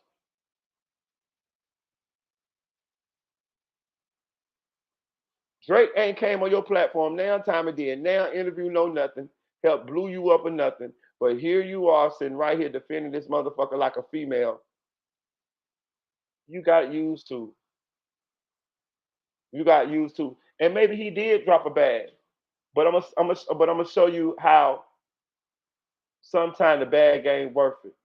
Because you got a platform that you done spent years building. And with what Drake had going on, or looked like he might have had going on, that could have cost you a lot. You know what I'm saying? Like, let Drake would have been Diddy. And he still might be. I'm talking about as far as like with the underage thing. You're now associated with that. On top of the fact that you got allegations against you too. So it just looked like y'all just from one clique, that a clique of those type of people who defend each other, or who you defend them. So just imagine you lose your whole platform, or you lose your voice because we see that you're biased, that you're defending a clear one of them. Your voice ain't as strong no more. So you lose. That's what I'm saying. All by defending or taking a small bag to be the voice of these people. You know what I'm saying? Like, you got to keep it real, bro. Like, people want to hear. People would rather hear a honest opinion that they don't agree with before they want to hear an opinion that is biased. You know what I'm saying? Because me and you ain't gotta agree. You know, you can believe what you believe. I can believe what I believe. But if I feel like that's what you really believe, I'm not gonna be as offended as if that shit just biased, and I know it's just biased. Ain't no fucking way Academic think Drake won that goddamn battle. No way. But he out here, oh yeah, Drake this, Drake that. Man, that man got writers, man. On the songs he was battling Kendrick Lamar with. How the fuck can he win? But and academic don't even believe that. But got paid.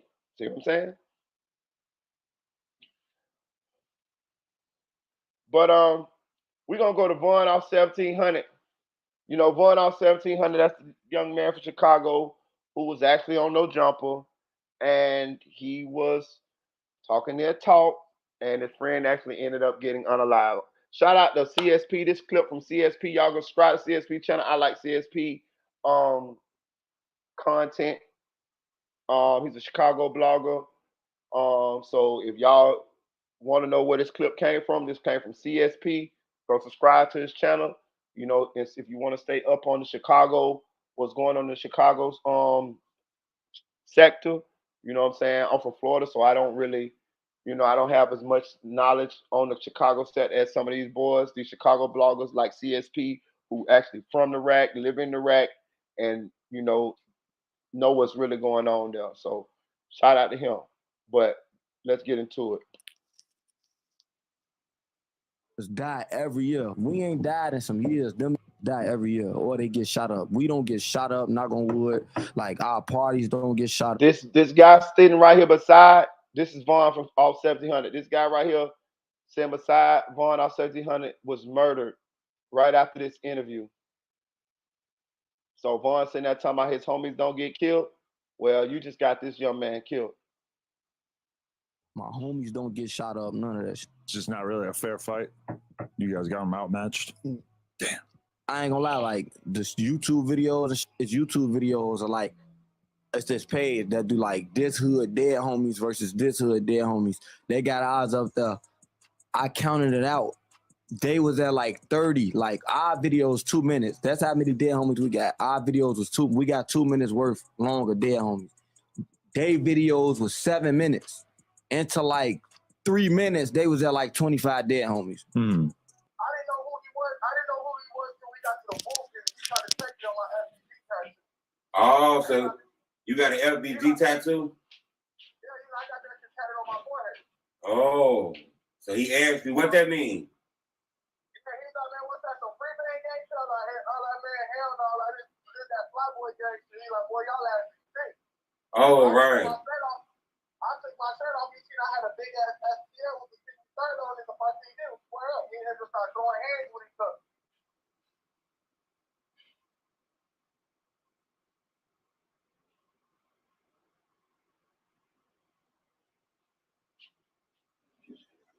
Chirac Story Podcast. Y'all already know Wiz in the building. As soon as y'all get up in here, make sure y'all smash the like button, say what number y'all live, drop location so we can shout to where everybody from, man. Y'all see the title, y'all see the thumbnail. We got 2 topics today. We talking about Vaughn off 1700, homie. Then we talking about FBG engineer, Old Block Ray Rilla, and Shoebox Baby, man. We gonna start off with the Vaughn off 1700. So whole time, everybody know Vaughn off 1700. His name buzzing right now. His ass just did a no jumper. You know that shit going up. Dude that's on there self-snitching, wolfing at the ops. He on that bitch saying all type of shit, bro. Committing the murders and some more shit. So whole time, his homie that was sitting next to him went back to the rack. I think Vaughn back in the rack too. But his homie that was sitting next to him during that interview just got killed, bro. His homie that was sitting next to him during the interview just got killed, bro. A nigga from 1700 just checked. Whole time they pulled up to the hospital.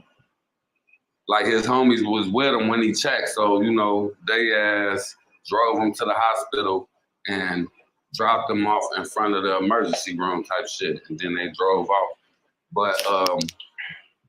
But he died though, you know what I'm saying, bro? You know, RIP, bro ended up dying and shit like that. And you know, like that shit, everybody know like this shit been going on. Like it ain't even like a motherfucker. How can I say this, bro? Like this shit been going on, but Vaughn added fuel to this shit by going up to that platform and woofing like how he was doing, bro.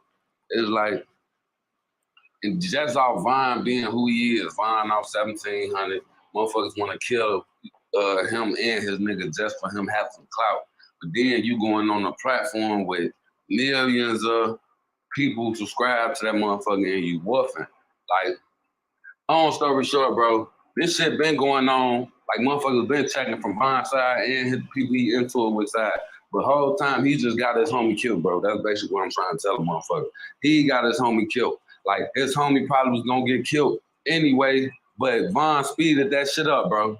Like, going on, woofing in all these songs, your ass buzzing, you just took off, and you dissing an air song that's going up, and your ass going up to no jumpers viral platforms, woofing at the motherfuckers that you into it with. So they want to kill you just cause your rap shit.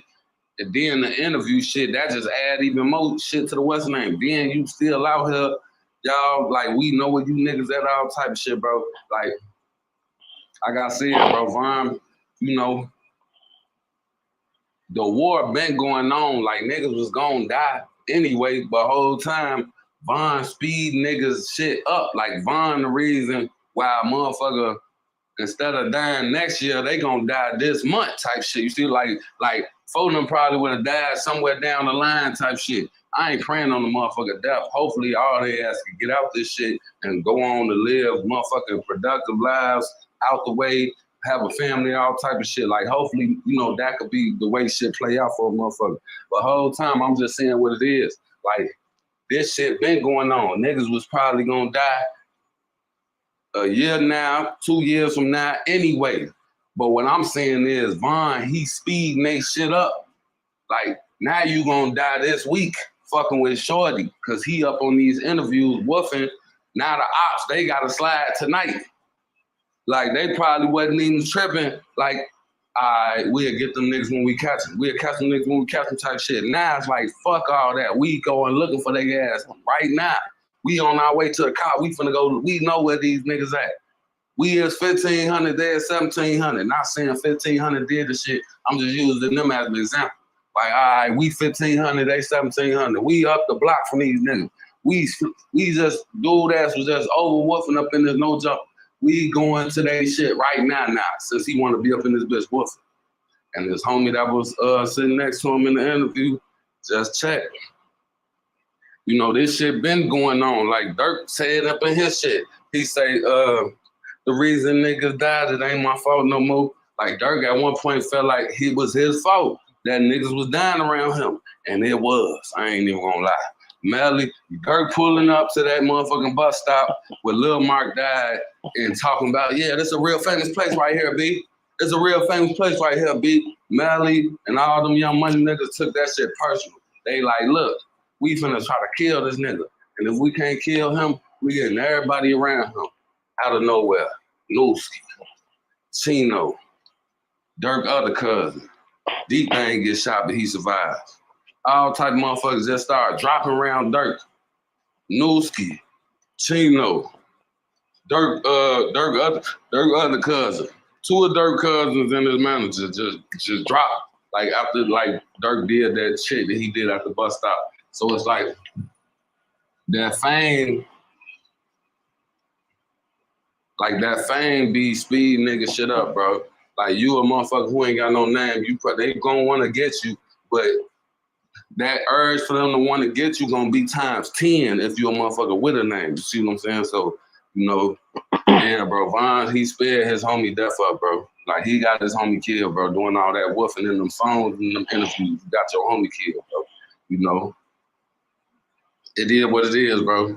Yeah, some motherfuckers might not say that shit, but it's like, I've been seeing this shit for years, bro. I done, goddamn it, like, I know what the fuck going on now. That's how, like, niggas admitted to it. The reason niggas died, it ain't my fault no more. Niggas know it's their fault that niggas dying, you know?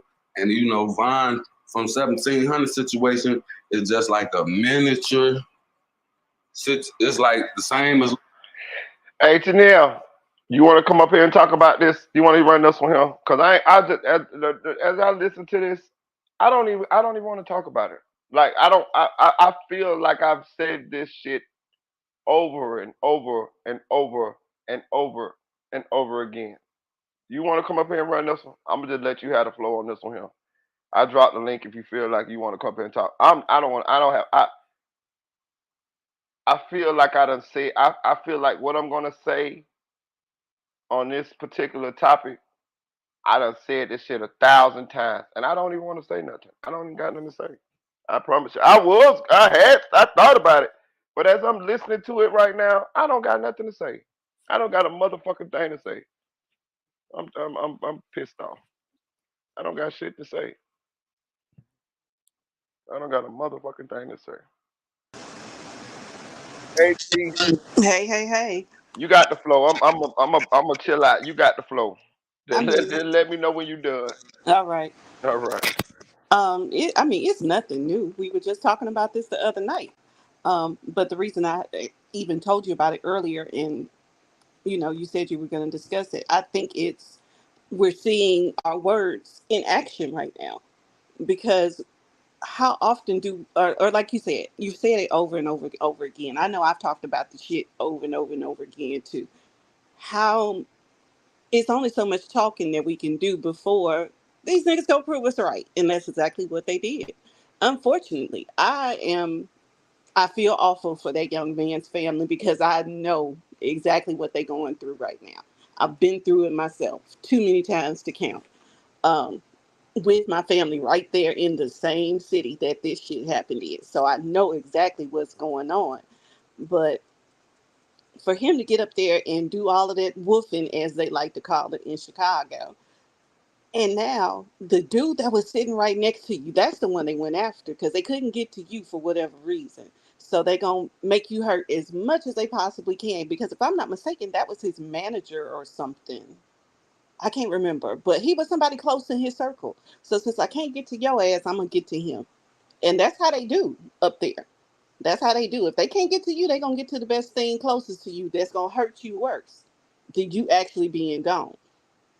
Um, because if you're gone, you don't feel nothing no more. You in whatever realm that God determines you need to be in. But if you still here and I kill everybody that's close to you, that's gonna put you in a worse state than anything. As a matter of fact, I saw earlier a story earlier where Dirk admitted to going to rehab, and I think the reason why he even had to do that is because of all the losses he took back to back. His brother Vaughn, and then we're not just talking about those two that were the most recent. We could go all the way back to when to me, Dirk ain't never been the same after they killed his cousin Newski.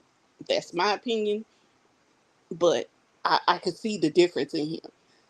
That wild-eyed look didn't come until after they killed Newski. Yeah, he got big eyes anyway, but he didn't get that crazy look until after they killed his cousin because they couldn't get to him. So what they do, they killed the people closest to him. And they do that shit just so you can feel that pain. And that drove Dirk off the deep end where he ended up having to go to rehab to be able to get himself together. Fortunately, he has the money. He can do that. Everybody else in Chicago is not as fortunate. They don't have the financial means to be able to just take however long off work, do this and the other, just for themselves to be able to fix themselves to be better people in the future. I commend Dirk for going to rehab. I commend him for even saying anything about it because hell, I had no clue. I had no clue he ever even had a problem like that because I ain't never seen him slumped or nothing. But this shit that Vaughn did, this Vaughn here, Vaughn off 1700, he don't realize that's just the beginning of his ops getting ready to come after him full force. He should have never did that interview up there and said the shit that he said. Never. Because now his words are getting ready to come back to bite him in the ass. This is basically a fuck around and found out moment. He fucked around on no jumper and he found out that his ops wasn't playing with his ass. So, my condolences to him, the young man's family. But this is just another story that has been repeated in Chicago for the last, what, I even say 14, 15 years. And it's going to keep on cycling unless they decide that they tired and want to change. So that's it.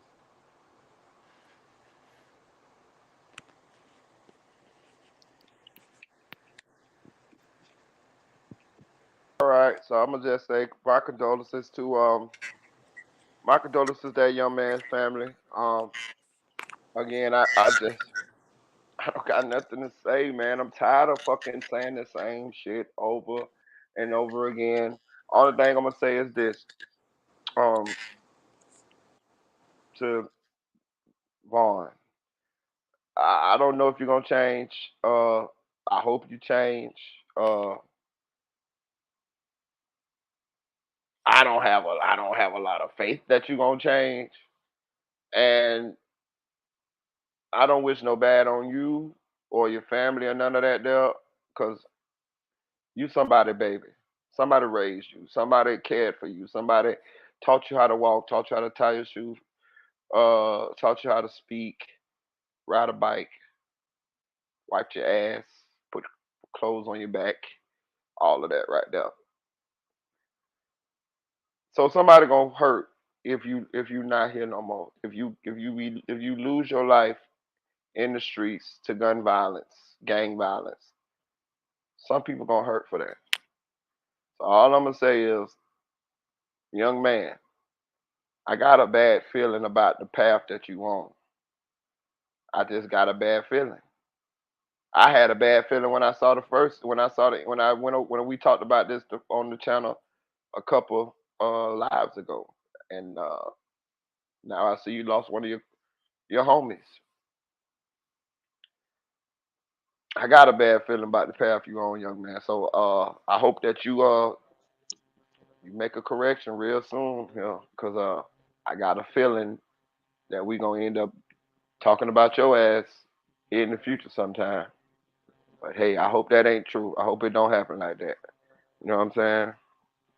Like, share, like the video, man. Like the video. All right, let's move on, man. Cause I promise you I didn't. I just was tired. I didn't feel like talking to this motherfucker.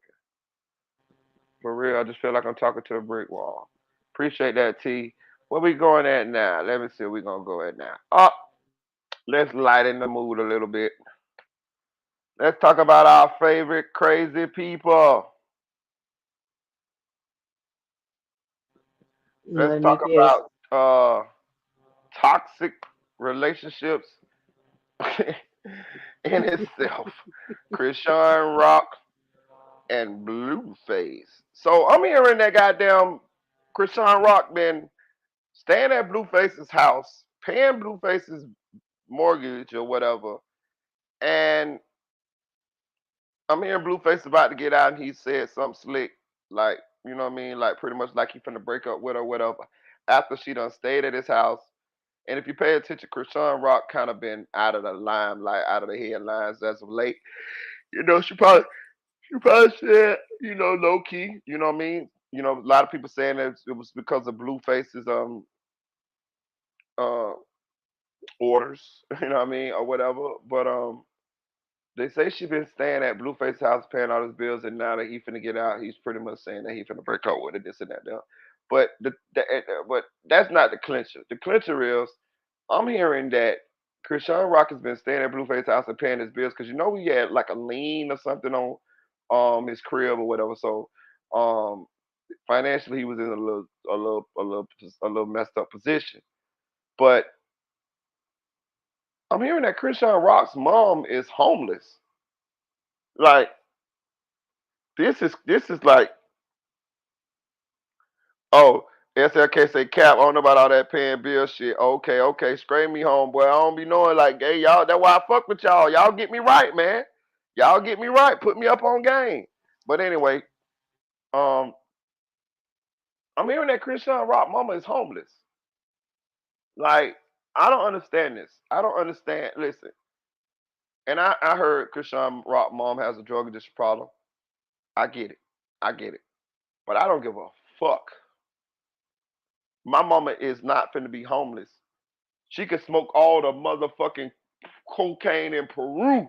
She could snort all the powder in Peru. She ain't finna be homeless. Not, and I got that kind of money or motion like they got. You know what I'm saying? She ain't got to live with me, or she could live with me. It depends on how I. It depends on how our relationship is and what I feel like may be the best thing for her or for us. But she gonna have a place to motherfucking stay.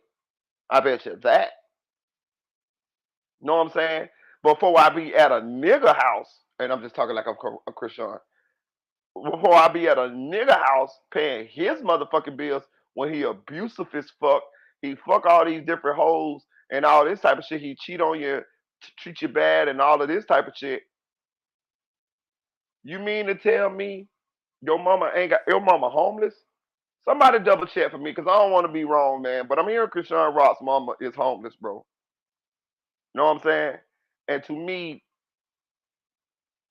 I'm gonna be honest with y'all. I don't think Chrisean Rock is wrapped too tight. Like seriously, like I ain't talking about like baby off or whatever. I think she really has like a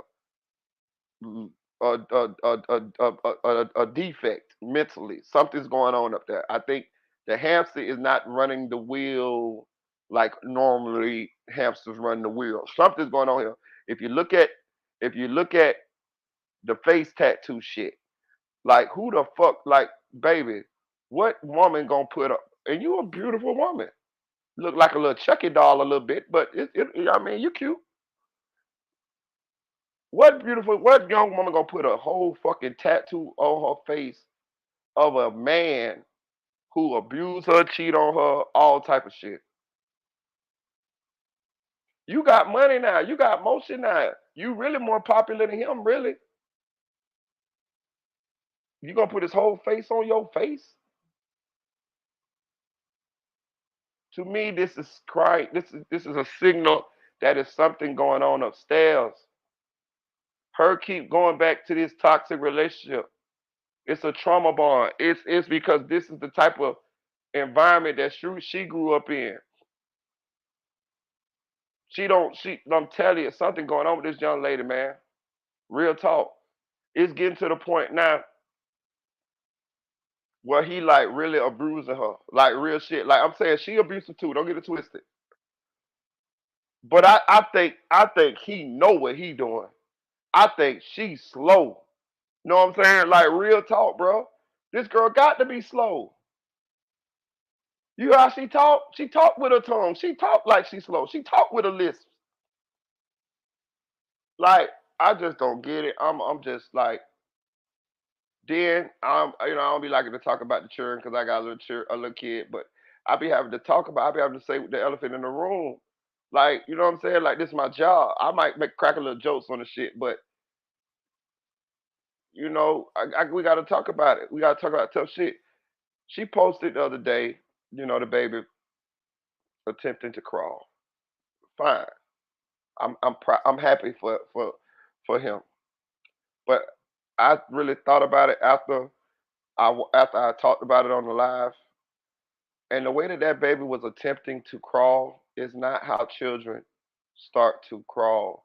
That baby was hopping, and if he wasn't on that bed, he would have been hurting his face. Children don't start. I done raised 4 of them. Know what I'm saying? They don't start crawling like that. They scoot first. That baby was hopping. Know what I'm saying? Like the motor functions is not there.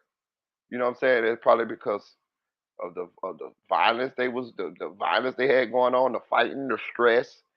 They say she was drinking and drugging. You know what I mean? Allegedly, I don't know, but that's what the rumors was. You know what I'm saying? Like, and it's done came out to affect that little boy, and now he got to go through his life, you know, overcoming challenges that he probably wouldn't have had to overcome because of the decisions that the parents made. And that's what I'm saying. I think the girl got something going on upstairs, bro. I'm telling you, bro. I don't know. I'm not a doctor, nothing like that. But I'm just looking at the behavior, the self-destructive behavior, like, and how she keep getting back into the same situation, the same situation. She keep getting back into the same situation. What she said on live 2 days ago, she was paying his bills. Now his family came out receipts. She said she ain't paying shit. Okay, well, let's see. She care about Blue more than that baby. I'm telling you, she do. That nigga can't listen. Listen, and then I'm gonna tell you something too. He a sucker ass nigga too. For real. Listen, bro, you not like, and he came from a toxic household too. See, you see how these toxic households produce toxic people.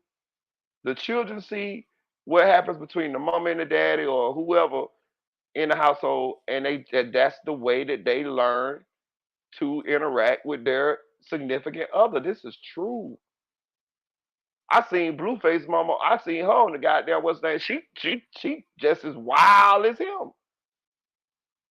She insinuated that Blueface wanted to have sex with her. I heard her say that. I'm like, what the fuck is this lady talking about? You his mama, lady.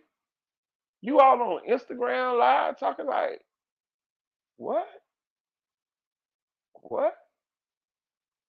Like I be like I seen Blueface getting into it with I think he got into it with Chrisean Rock. But some kind of way the brother was taking up for him with Chrisean. Do you know Blueface flipped out and wanted to fight the brother? I seen it. I was something like that. I was like, what the fuck going on here? Y'all were just on the same side.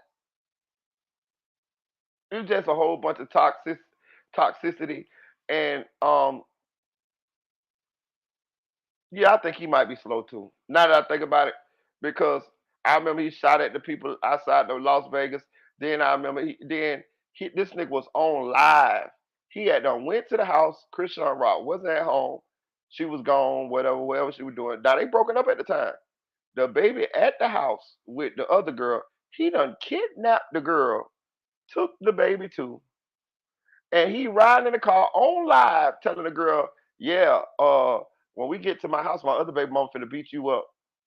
And he threatening the girl on live, telling her he gonna beat her up and she better answer these questions and all that. While you done kidnapped her on live with the baby. I swear God, look out for old folks, drunks and fools. I mean babies, drunks and fools. Because in Florida, he would have been doing at least about 15 years, but that's false imprisonment. That's kidnapping. You took that girl from that house and that baby from that house, and you took her somewhere to get assaulted. And when she got there, she fought you too.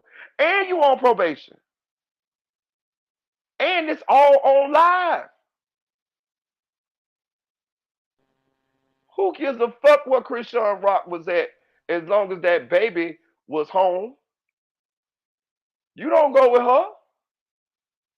She left her with the one girl that's supposed to be the nanny. Or whoever she is. You know her, Marcy or whatever her name is. Still, the baby was with an adult. Now, what that was, you want the motherfucker. You tender, and you done told that girl you don't want to be with her, but at the same time, you do. You the type of nigga that you want to play like you play in front of everybody else, but you really ain't. You really tender as fuck. If you love the girl, just say you love the girl. If you want to be with the girl, just be with the girl. Y'all playing childish ass games that's eventually gonna get well, it's already hurting all parties involved. But I'm just saying, like, it's gonna get worse. It's gonna get worse because that's the only way y'all know how to interact with each other. Y'all don't know how to just love each other. All y'all know how to do is fucking fight. That's it. I don't know about y'all, but I can't function in no shit like that. I done been in a situation similar that close, but I didn't participate. You know what I mean? Like it was just all the other person. I don't participate in no shit like that because I just can't function. I like peace, goddamn it. You know what I mean? I like to make love, not the war. I ain't got time for all that shit right there, bitch. I want to laugh with you and joke with you and have fun. I ain't got time to be arguing with you and fighting with you and no, I'm not doing that. Hell no. So I just brought it up because I see it was one of the little hot topics or whatever. And let me see. Well, yeah, SUSLK, you back there, bro? Let me see. I'm trying to see. There you go. Yeah, I see. His mom is absolutely nuts for real. Go. What's up, SLK? Man, what's the deal? My bad. What's good? What you got to say on now? Nah, man. I feel like man. Well, first, I'm gonna call the paying bill shit cat. You feel me? Just because his family came out with some receipts and shit, and then her own damn sister came out with some receipts. You feel me? That she wasn't paying shit. But that girl is a What receipts? hostage. What receipts do they have? They got videos on there. I think they got a video on YouTube. But it was basically Like, like, how you can they? feel me? How they know she ain't paying no bills? The bills and shit like that. Because the only people that be over like Blue House is her friends and her family that be over Blue House. That's a fact. You feel me? Other than that, ain't even nobody supposed to be over Blue House and shit. He want her in by a certain time and shit like that. But at the same time, Marita, you gotta like, I'm not excusing the nigga behavior or anything like that. But he did tell her this was gonna happen though. Like the time around the time when she got pregnant, he told her to get an abortion. He like, man, I'm telling you to get an abortion for you, not me. You think you about to be going out and just doing what you gonna do and stuff like that? Your whole life about to stop. You feel me? Like, you're not about to be doing nothing but be in the house with that baby. Like, so, like, it's like, you feel me? I feel like Chrisean, like, you know what I'm saying? She knew exactly what this relationship contained and everything like that. You didn't know what I'm saying? I feel like she felt like she could change Blueface. You feel me? Like, every time she with him, I feel like she trying to mold him into what the fuck she wanted him to do, and kind of naive to the fact that, like, he's showing you, nigga, like, this me. You know what I'm saying? I just still want to. I want to. Okay, so I want to know. Okay, so first of all, I remember they were saying that Blueface kind of was in some kind of financial problems before he went to jail. I think he had a lien on the house or some shit like that. And I noticed because him and DJ Academic was beefing one time, and Academic pulled it up. So what I'm saying is, well, who been paying the bills at the house then?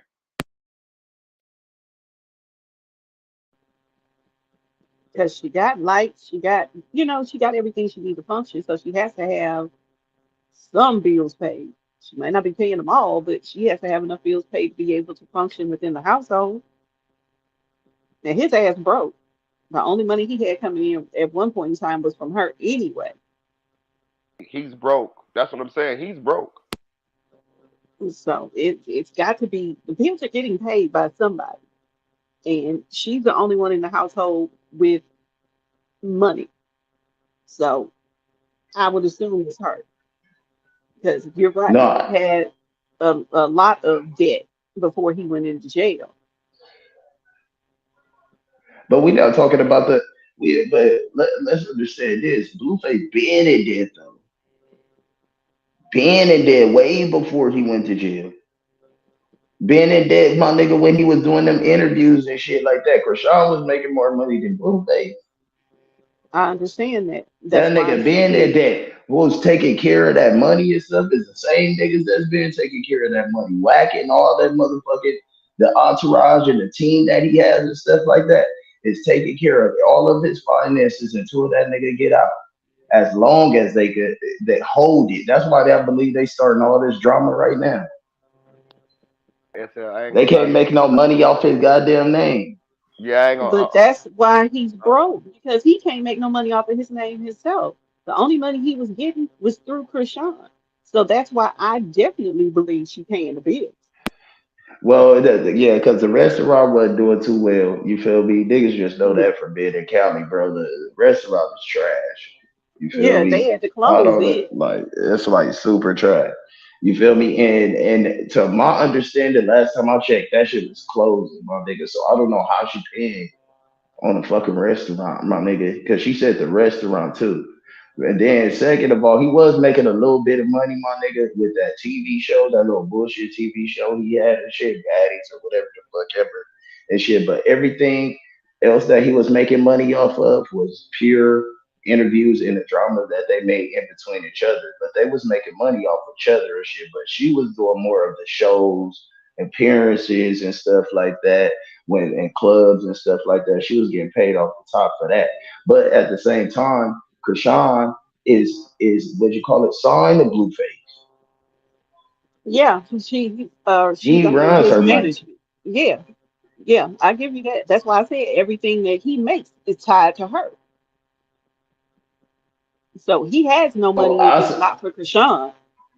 I say when she say like I'm paying your bills and stuff like that, I don't feel like she meant that what you call it, like she what you call it, paying the bills like really out of her pocket. I feel like she was just like kind of putting like twenties on the ten and shit.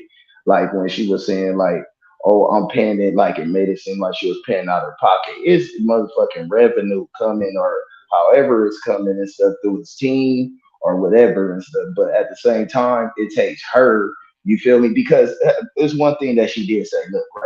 So she said that what you call it, I'm making sure that Whack and them don't know your business and stuff, and your team don't know your business, and making sure you get your money on the books. How? If she paying everything out of her pocket,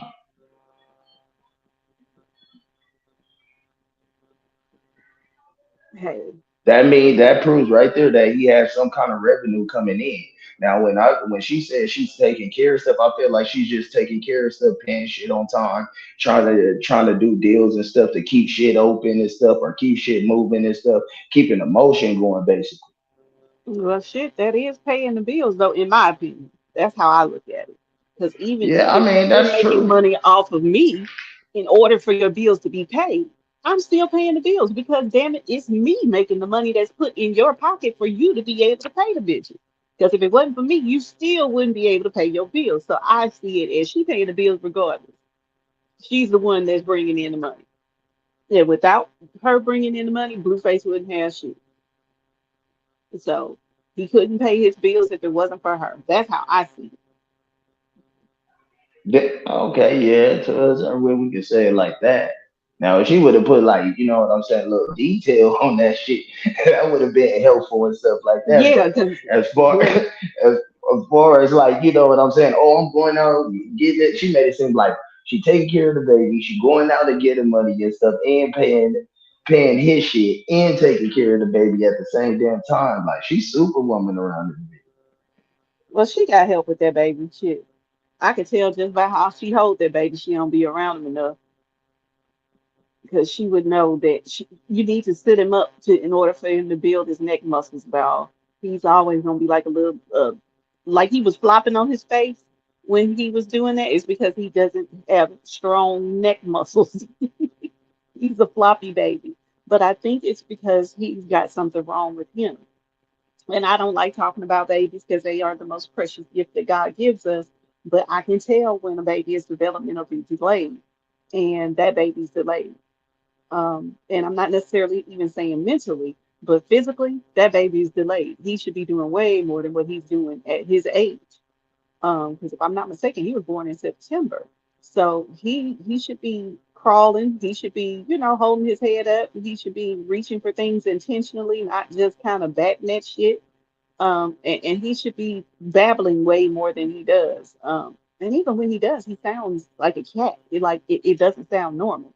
So it's something going on with the poor baby. But I can tell she ain't around that baby enough. Okay. By how See, he looked. for real purposes, I thought that was a cat too. I ain't gonna cat man. I swear to God, I thought that was a cat. You say what? He said he thought it was a Man, it cat was a too. live video where the baby was yelling in the background, or like not really yelling, because I don't want to make it seem like she was just ignoring the baby and stuff. But like you know how babies start up before they about to cry or something, like they irritated or whatever. It sounded like a cat, and I thought that was a cat.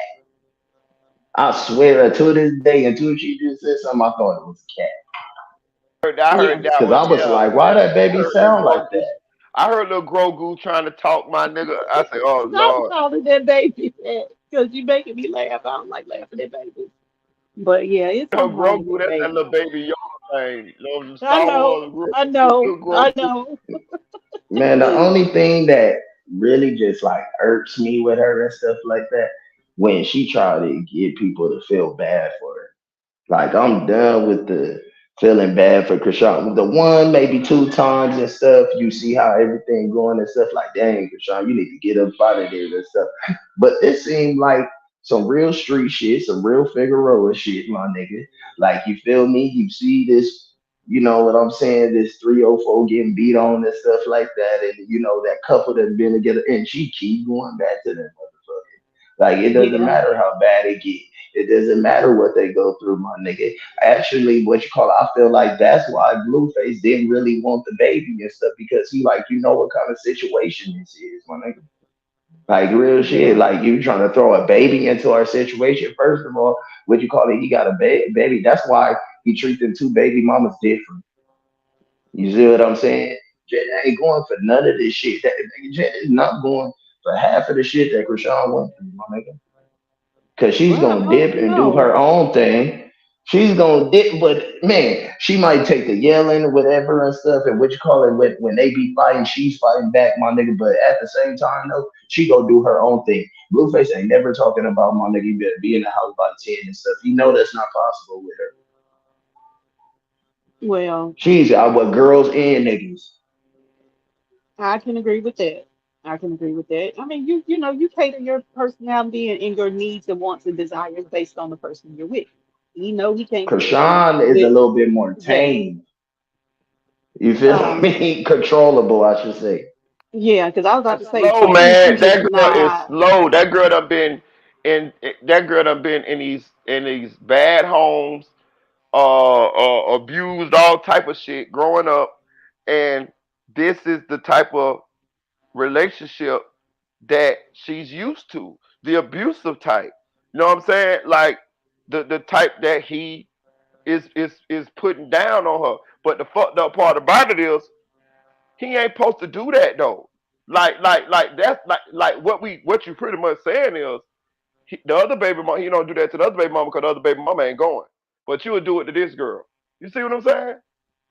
I Like, mean, I'm not saying it's right, but I see what you're saying. I'm not saying it's right, but that's what he doing. And I've gotten to the point with Chrisean and Blueface. If you like it, I love it because I'm tired of y'all, both of y'all asses. I'm tired of your non-rapping ass, and I'm tired of her one big tooth having ass. I'm tired of both of them because they just both be on some bullshit. They do not need to be anywhere in the vicinity of each other, let alone living in the same house for the sake of the child. Now, because now that you do have a baby thrown into the situation, he don't need to grow up seeing the same shit y'all two grew up seeing and doing. No. But Krishan, I think you say she's slow. I think she's a crack baby, and I've been saying that for the longest. It's the first time I've ever said it to other people. But her mom was a drug addict. hey, She you gives ain't the me only one. crack You ain't baby the only one vibes. Hey, saying that though. hey, look, You ain't the only one saying y'all. that. Somebody else, the other people are saying that she's a crack baby She too. gives me crack baby vibes. I've been around enough of them too. She give me crack baby Also, what you vibes. call it? We taking away from the fact that how they goddamn met, how he met old girl Jaden or whatever and shit like that. They was high school sweethearts. They got a little bit of relationship. I said this before, Maria, on the panel. How Krishan and Blueface met is her being a fan. Yeah, It was no girlfriend relationship. It wasn't no same level status. You know that they could come in an agreement at same common things and stuff like that. That she came in as a fan. So take them as fans, bro. That actually fell in love with this nigga. You know what I'm saying? It's like when he say jump, she gonna say how. Like it's two different motions, you know what I'm saying? Because they keep putting them together and stuff like that. Like, well, he don't do that to her and stuff like that. Yeah, that's cool, but look at how they met, bro. She met as a fan. We got fans right now that's getting abused, great, all type of stuff, and don't say nothing now. you're right. Just like the same thing. You're right. You're right. I will agree with you on that. But both of them need to sit their asses down somewhere. But I wanted to throw it back to the question that you were saying, Marita, earlier. If her mother was homeless, I looked it up, and according to some news information that I just saw was posted 15 hours ago, yes, her mother is homeless. Um, I can't say what I would do in that situation because hell, you don't want to make it comfortable for a drug addict to be able to continue to do their vice, but that's your mom. But at the same time, shit, I think Chrisean said she was homeless from like the time she was 7 until she graduated from high school, basically, going from one place to the next. So maybe she's seeing it like shit, she used to it, you know? Yeah, but Um, I'm just saying, like, I mean, I can understand, like, Krishan. I can't understand no kind of way, but I could get it a little bit if, like, she wasn't famous and she didn't have a little bit of money and a little nice houses to live in and shit like that, I could get it a little bit, maybe, but still, I think me personally, my mama still will stay with me. Me personally, like I'm going, listen. Trust me, I have lived with a crack addict. I can regulate it. You just gotta be on point. My mama wasn't the stealing type. She wasn't the type to steal shit out of the house, steal it or nothing like that either. My mama shit was laid, but she gonna smoke. Cause she gonna smoke. Goddamn it, she gonna find her way to go smoke. You know what I'm saying? So I know how to do it. I know how to mitigate. It just depends on the type she got. If she got yeah, because if she I got lived that with street one walking type that, crackhead mama, then you kind of in trouble. Like you got that tricking type mama, you in trouble. See, my mama wasn't either one of them. You know what I mean? My mom was like the one that she kind of hid and smoked a little bit, but everybody knew she smoked. You know what I'm saying? And my mom was fat. My mama wasn't skinny. You know what I'm saying? Like so it's a little different, but it's different. It's different types, and you got the ones that steal shit and sell it. You know what I mean? So it's different types. But I'm just saying, I don't give a fuck. Ain't no what. It's just the optics of it. It's just what's right. It's that my mama. I'm not gonna be living in no motherfucking mansion. And my mama smoking, and she out the door. I'm gonna figure out a way. If I got to get one of them little sheds from Home Depot, the little $1,000 sheds, and put that bitch in the backyard and insulate that bitch, Facts, and she lives facts. that motherfucker in the backyard. But she gonna have somewhere to stay. Goddamn it. I mean, I And I'm see where you're sure it's coming more from. money in the budget. I'm pretty sure it's money in the budget. You feel me? To give moms a nice little, something, little back house, something. You feel me? Pay rent. You know what I mean? Especially where they at and stuff like that. You feel me? It's certain like different like little cuts and stuff where it's not a lot of traffic and stuff like desert type areas and stuff like that. Long walks to the supermarket type stuff, but at the same time, it's cheap. I mean, like I said, I can see where y'all coming from, and I understand what you're saying, but I can also see the flip side to it too. Because I've lived with a crackhead before, and it was my uncle, may God rest his soul, but he was the stealing type. So when you have the stealing type crackheads around you, you don't want them in your house. Oh Period. yeah, you in trouble. You don't want them in your You house. got that stealing type. You in trouble. Thank you, because they will steal the sweet out of sugar, the damn wet out of water, they'll steal the milk out of bread. Like, no, you don't want them in your house. And you're not getting ready to put them in your backyard either, because that's too close to your fucking house. They gonna steal I everything that just got ain't on held the down. crib. So, Shit, that sell the goddamn shit for a little half a little something. put them somewhere in her own apartment, let her do whatever. But she wouldn't be living with me. No. Would I have her on the street? That's why I Probably say it not. depends on But the put her in her stealing own type little though, because apartment somewhere. all of them don't steal though. That's what I'm saying. It depends. Well, we Like, don't know but which kind of crackhead she's dealing with. That's the whole thing. She might be the stealing type. That's the only reason I can see her not having her mother there with her. Is she dealing with the Well, stealing type? shit, they all act like crackheads, so it ain't too far fetched to have so true. You're right another about that. crackhead stay with you in the goddamn mansion and stuff. They be breaking Hennessy bottles and all type of shit. So how bad would it be to have a crackhead in the house? It might be some sanity to that shit. Well, see, if she's the crackhead, they act like crack babies. That's the difference. I get mom a little nice little 1 bedroom studio, my nigga. You know what I'm saying? Get mom a nice little 1 bedroom studio. Get us some little basic little furniture, you know what I mean? Little bullshit, little American freight furniture, go to the dollar store, get her get her a little bathroom set, go get her some little dishes and shit like that there. And hey, mama, you gonna thug it out. Now if I come back in this bitch 30 days from now and this bitch look like the desert, like everything gone, that's fine. You gonna always you'll have somewhere to stay. But hey, bitch, your shit gonna look like Mad Max and them shit, bitch. You know what I'm talking about? Hey, like, Yeah. long as I know you got somewhere. Furiosa. Long as I know you got somewhere to stay, I'm cool. You know what I mean? Hey, Yeah. shit, they even sell them like old school, like them little bungalows niggas used to go to school in and shit like that. You feel me? They even sell those as houses now, bro. So like, you feel me? It ain't really no excuse. A quick little, Give me a shit. little I RV, think those things give me feel like, a little yeah, RV, bitch.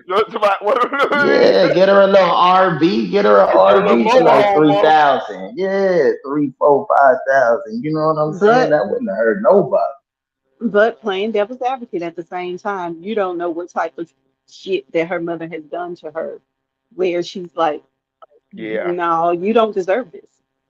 You She know, might don't like her, might be some deeper issues. She she might be probably respectful. don't. I mean, Yeah. she probably don't. She told her she can't even kiss her child, which honestly I agree with. Uh-uh. You no, I don't know where your lips been. So no, keep your little no teeth having ass, keep your lips off my baby. Oh, I she don't might like got one. people Oh, she kissing got one. babies She anyway. got one of them street walking tricking ass mamas, huh?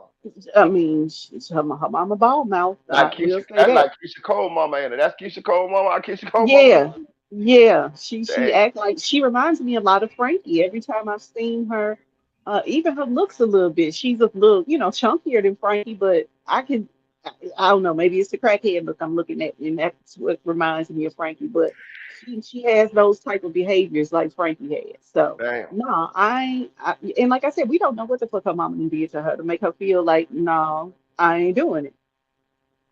I'm finna So play this clip from this little what's the name? This was a couple hours ago. This was 9 hours ago. Just got into it again after Chrisean went off on Jaden for taking everything from Blue and leaving him broke. Chrisean and Blue got back together shortly before Blue went to jail, but it looks like they already having problems again because word on the street is Blue is severely broke, and for some reason, Chrisean thinks it's Jaden's fault. Apparently, Chrisean has been taking care of Blue and his family the whole time he's been in jail, and he even forced her to cancel some business deals that she had because he's jealous about her thriving while he's locked up.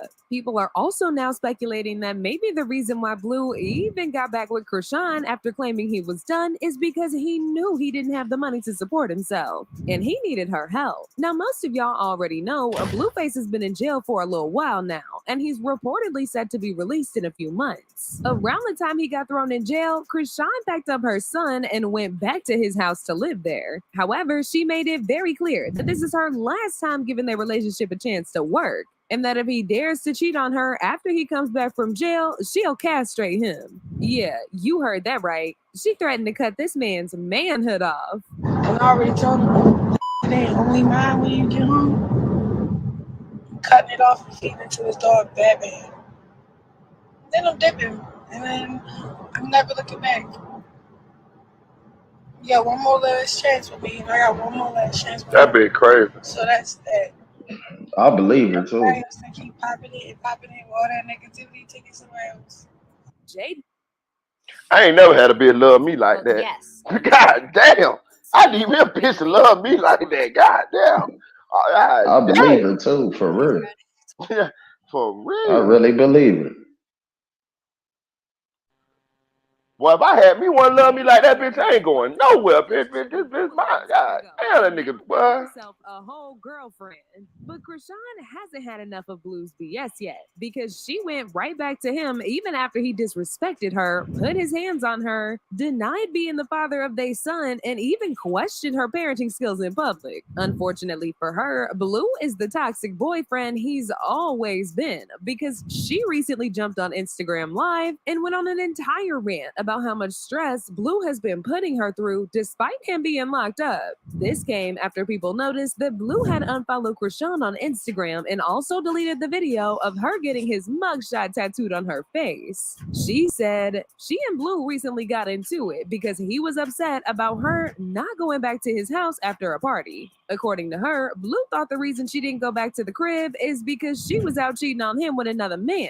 But according to Chrisean, she actually did go back to Blue's house after that party to check up on Chrisean Jr. and then left to go to her own home. Blue calls me this morning and he's like, what do you say? So like, when I do go out, I do be like wanting to just cut loose and just be myself. You feel me? So when I did that yesterday, he like, well, so you went out and you didn't go home. And I'm just like, babe, I got drunk and I did go home. I went to where my son was at. Like, I could have went home and just left my son with, the babysitter, and he would have been fine. But I just wanted to go straight to my son. And then not like that, that's my house. Like, I have another house. So I'm like, okay, I'm going to just be over here. Went to sleep, woke up, stuff like that. Long story short, he calls me. He asks me about my whereabouts. I tell him. He's like, well, you were supposed to go home. I said, hey, can you just stop all that other shit? Well, you went out and da-da-da-da. You know how I know how you are, but babe, okay. I had too many drinks. Like, nobody's cheating.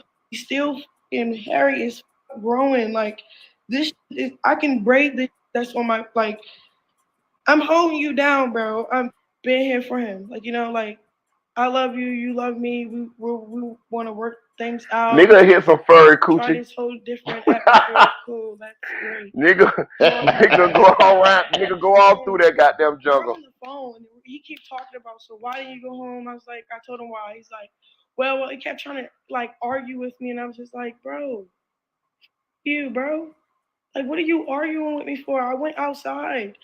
Well. Hey, I want to say this. I want to say this real quick.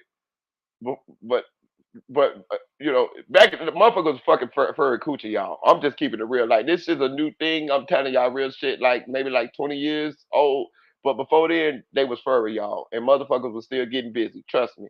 Know what I'm saying? Y'all seen the old porns on the VHS with the music go, meow, meow, meow, meow. Do it look like it slowed down, goddamn, them dudes? Hell no. So I understand it's a preferred for that thing to be smooth and slick like a candy paint. But I'm just saying, if that thing was fatty and she wanted to get laid, she could get laid. Now I'm gonna say this: Blueface is a sucker. Listen, let me tell you. Well, and she's a sucker too. Now I see the plan. What happened here? He wanted her to stay in that goddamn house so he could motherfucking keep tabs on her. That's what the original play was. So he could keep motherfucking tabs on her. Bro, let me tell you something. Take it from a nigga that's up in the motherfucking jail and your lady be out here, bro. When you go to jail, bro, you do not try to police your lady from jail.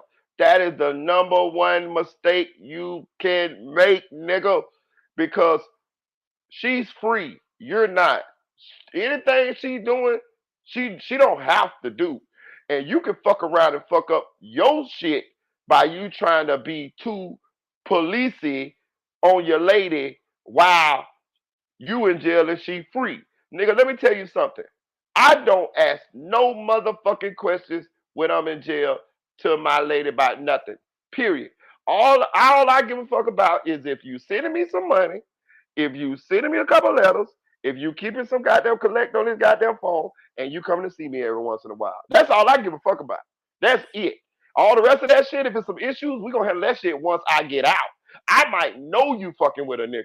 I ain't saying a motherfucking thing. Long as you motherfucking sending me some money, put collect on that phone, coming to see me every once in a while, and sending me a couple letters. I ain't saying shit. When I get out, then we'll handle that.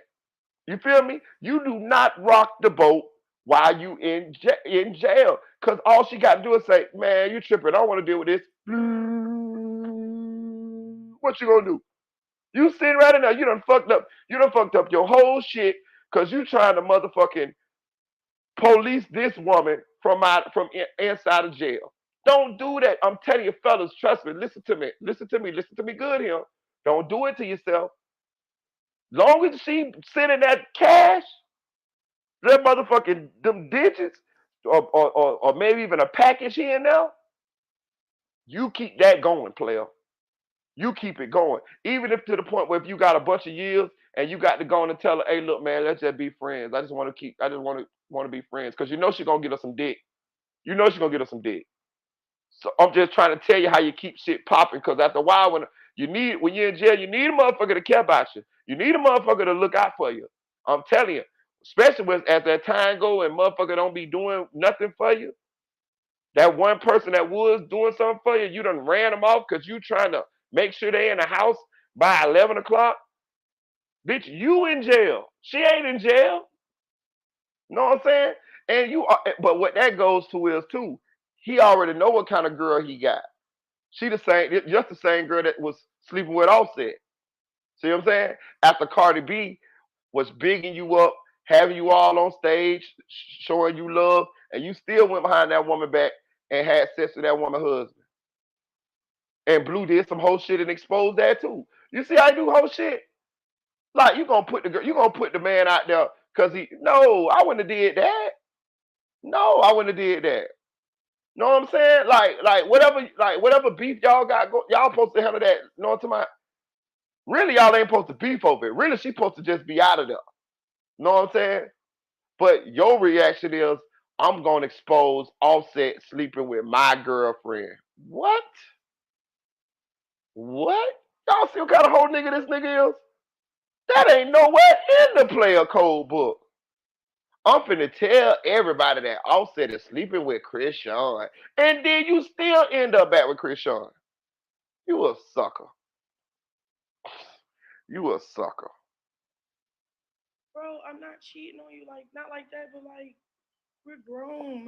Like, if you outside, when he used to go outside, cool. When I used to do my little dirt, it wasn't cool, right? You heard of where I do my little dirt? See? No, his feelings was hurt because I hung up on him. I hung up on him, and I was just like, I didn't care what he wanted to say. You see?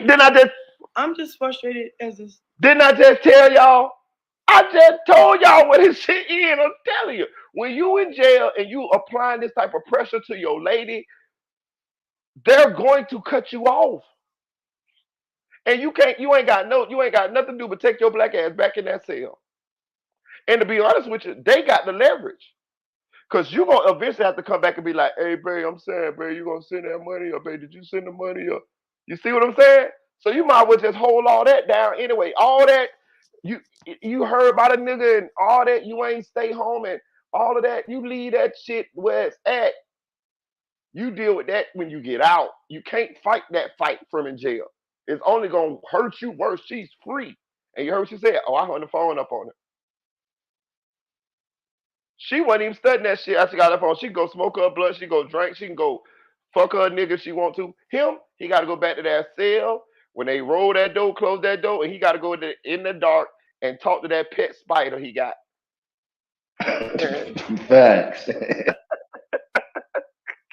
a mom right now, like, like, look, I put myself through a lot of things in this relationship. I sacrificed a lot.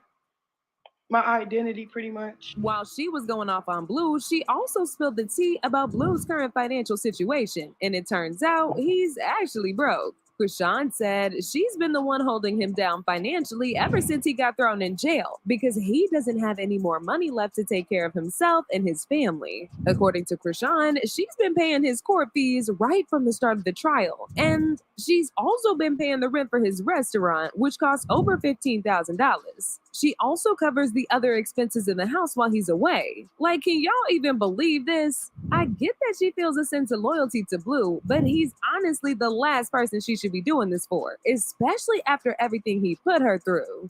2, I took the initiative to what? So you don't have to call Bobo or Whack or any of these people to be in your business, get your account situated, or I don't know, spend money on this. Like, I got you, cool. I got you, cool. And we're not talking about, a couple $100. We're talking about thousands of dollars. We're talking about your lawyer fees. We're talking about the restaurant that's not open. Well, the building, yes, it's getting remade inside, whatever, but you still have to pay rent every month. I've been paying that since he's been locked up. That ain't no. This some I gotta call a spade too. This some bullshit too though. What the fuck? Who is she talking to? You telling us this shit? This ain't our motherfucking business. Why is you telling us this? You see what I'm saying? Like this some sucker shit too. Really, I gotta call a spade. Y'all know Marita gonna call it foul. She ain't supposed to be on live telling us their personal shit. You know what I'm saying? Even if he do the shit too, it still ain't cool. Like you, like what? Who are you trying to prove something to us? Like this is when living for the internet goes too far. You know what I mean? Like what the fuck is you like? You're telling us all of this shit, but we strangers, motherfucker. You know what I'm saying? You don't know us. This ain't in our motherfucking business. This ain't. You not supposed to be telling me this. Your business, y'all business. Put it this way, y'all. You're not supposed to be telling this business to us. This this does not. Even though we having a conversation about it, I'm just being real, like on it, like just to be, hunted with it. We ain't supposed to be. You ain't supposed to be sitting up, baby, online telling us Blueface money situation or what you do or none of that. You ain't supposed to be doing none of that. Like real talk, none of that shit. Like they like none of them. These people right here, Shit. huh? Shit, Marita, I feel like she was telling niggas that, like, you feel me? You basically just said I'm dealing with a broke nigga, my nigga, in front of thousands of people. You know what I'm saying? Like, oh yeah, this nigga broke and I'm still dealing with his ass and shit. That come with the feeling bad, sorry for her. Like, you feel me? Like, it's making her look good and shit while this nigga, like, you know what I'm saying? I'm taking care of all this stuff and he ain't even said like that. So it takes down Blueface as like, you feel me, as far as his stability and able to provide for a family and stuff. People would never look at that man like that the same. Just because you put that on live. Yeah, you right, dog. I ain't gonna lie. And listening to you say what you said, I ain't gonna lie. It hurt my manhood listening to that shit. So I know it hurt his manhood. Like, you know what I mean? Like, yeah, like baby, like, we ain't rocking And like like that. Anonymous said, like, I don't even like nobody hanging up on me in the free world. You feel Hell me? yeah, So imagine how he felt. for real. Shout out to sweet baby strawberries, man. Shout out to anonymous ones. Yeah, I agree, man. I agree. Uh, this shit just a clusterfuck. Yeah, this is a train wreck, dog. This is old train wreck. Yes, it is. Like I said, I get tired of their asses. Um, they say too much, they do too much. It's all just too damn much. But this generation, they can't stay off the fucking internet. They gotta tell everybody everything, you know, and I don't need to know all that. Maybe it's because I've always been a private person. I've never really had a whole bunch of people in my business. Um, if I tell you something feels special because I don't tell nobody shit. But all of this, like, for what? What purpose does it serve? What are you getting out of it besides the oh woe is me's that you desire? That's that attention seeking shit. And I don't like folks like that. So maybe that's why they get on my nerves too, because both of them are attention seekers in my opinion. Um, this is not a case of all publicity is good publicity because you're running people off and away by doing this shit. It's just ridiculous. You know what would have got her fan base even more up though? If she would have did the complete opposite of this shit. You feel me? Yeah, I went Yeah, out and stuff because he got on my nerves. I was like, fuck that. I'm about to go do me and shit like that. About time I do me, right? You know what I'm yeah, saying? If she would have been popping her shit, you feel me? Fan base would have went right up. Like, that's right, Chrisean. Because look, at the same time, if Chrisean was locked up, you think Blueface is about to be waiting, bro? hell no. This nigga not about to pay no bills of hers, no nothing. He ain't about to be looking out for her career, setting up no interviews, no none of that. He wouldn't even had a damn baby. Probably his mama had a damn baby. He don't even like his mama. You feel me? Well, Like, you see, his daddy been popping back up since he been in prison and over there with Chrisean every damn day. oh, see, don't start the rabbit hole with his pops I'm business. just saying, his daddy has. Papa Blueface. Papa Blue done been over there with Hey, Chrisean Marita Papa Blue that been over there. and You know what I'm Chrisean saying? He Jr. a said whole lot. we do know they probably got cameras in their house. She didn't want to go back to that house. She went to her house. I wonder why the fuck is that going on? Nah, I'm just That was saying. weird to me though. That was weird to me. Like you came over there and stuff. She said she went to where her baby was at, came over there and decided she didn't want to stay over there and went back to her house. What? And you If drunk you now. sleepy and drunk and stuff like that, you gonna pass out where you pass out. Soon as you was at where the baby was at, I'm surprised you didn't sleep over there. So what you That was just thinking? weird to me. Let's go down the rabbit hole. Let's go down the rabbit hole. So what you thinking possibly could that happen? Man, I don't know. Shit. It depends Shit, on I who hate the to blue say it, is. Papa Blue was probably over there, you know what I'm saying? Just in case she have another baby, it looked like that motherfucker. Hey, You I'm crazy. telling you, hey, Papa Blue, that's probably why I ain't gonna say that about that baby, but shit. You know what they say about older, you know what I'm saying? Frogs swimming in the pond. You feel me? Sometimes it might not come out like that. You know what I mean? That might be the reason why it looks like Blueface, but it ain't Blueface. I think it maybe will be her first Huh. baby uncle. What'd you say, huh? What Her you saying, second Maria? baby will be her first baby uncle, Uh-huh. huh? Damn. First baby uncle, I'm trying to tell They you, be buddy. uncle brothers. Hey, Ain't can't that some even shit? blame her because you groomed her like that, Blueface. You wanted a Right. Blueface baby. Yeah, and I'm gonna say this too, man. I don't give a fuck. Chrisean is fucking. You kiss my motherfucking ass. She's fucking. She could do all that. She could do all that sympathetic shit. All she want to do. Once I see that you you was all in Cardi face and you slept with that girl, old man. Ah yeah, ah yeah, ah yeah. And that's and I'm Hey, gonna the tell you way she did it too, it was smooth though. Nobody knew. It was smooth. right. She did it. She did it. And Blueface know it too, bro. That's why. Listen. Listen. Let me explain something to y'all. That's why this is one of the main. Well, I ain't gonna say one of the main reasons, but this is one of the reasons why dudes don't supposed to make hoes your wives because, bro, the mental anguish that you go through trying to wonder if this girl that went to the store and really went to the hotel and fucked a nigga in 15 minutes and came back. Like that shit ain't worth your you know what I mean, your sanity, my nigga. Like, you know, a nigga like to have a woman where they can somewhat trust her to a certain extent when she's not in the eyesight. You know what I mean? Like, don't nobody want nobody that they always got to wonder if they went around the corner and linked up with somebody. And this is where Blueface is. He's already done witnessed that she has fuck being that she might have, I don't know if they was together or not. Fuck that. The fact that she slid under Cardi and fucked Offset. That's let you know what you're working with. That's let you know she will do this type of shit or she has done type of shit. So it's there now. Now I know you'll do it. I done seen you do it.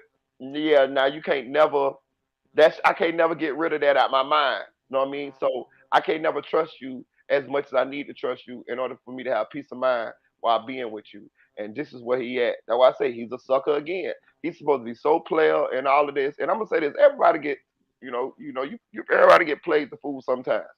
But to continue to do this, to be a fool, now that's your fault. You know what I mean? Now that's your fault. Now everybody get tired when they get tired. You know, and it'd be different times. We could look at somebody's relationship on the outside, looking there and be like, damn, bro, you supposed to been broke up with that bitch. Well, nigga get tired when he get tired. Lady, or the same thing with the girl. You be like, hey, man, you should have left that nigga. Well, people get tired when they get tired. But bitch, you need to get tired. Whatever time it take you to get tired, motherfucker, you need to get tired enough to get the fuck up out of that shit. Hell yeah, because you keep on putting us up in this shit. Yeah, you keep on. That's why we so damn irritated. You feel me? Because like somebody down the block, you could be like, man, I don't want to hear that shit, my nigga. Go on about your business, my nigga. We don't want to hear that shit. You feel me? And this motherfucker on how many goddamn platforms and shit, you can't get around this motherfucker. But basically, at the end of the day, basically the conclusion is like they two people trying to mold each other to something they are not, bro. And they fighting each other, he trying to mold her to whatever the hell. I can't even really call it a housewife. You feel me? You know what I'm saying? And she trying to mold him into the upstanding, you know what I'm saying, black male. You feel me? Husband, citizen type shit. Like, you know what I'm saying? I don't know what's going on. They both trying to mold each other to Yeah, but the something crazy that they thing not. about it is neither one of them can function in that type of dynamic. Let's just say, let's just say both of them put forth their best effort, and they say, okay, I'm not gonna be abusive, I'm not gonna be toxic, I'm not gonna cheat, this and that, there, and both of them did the same. That shit, how long you think it'll last? That shit won't last 30 days. The motherfuckers be killing each other in there. They are not the type of people that like you said, what they're trying to mold each other into, neither one of them are that type. Neither one of them can function in that type of relationship. They're not the type to not have some type of toxicity or no drama that's going on. This nigga gonna fuck hoes.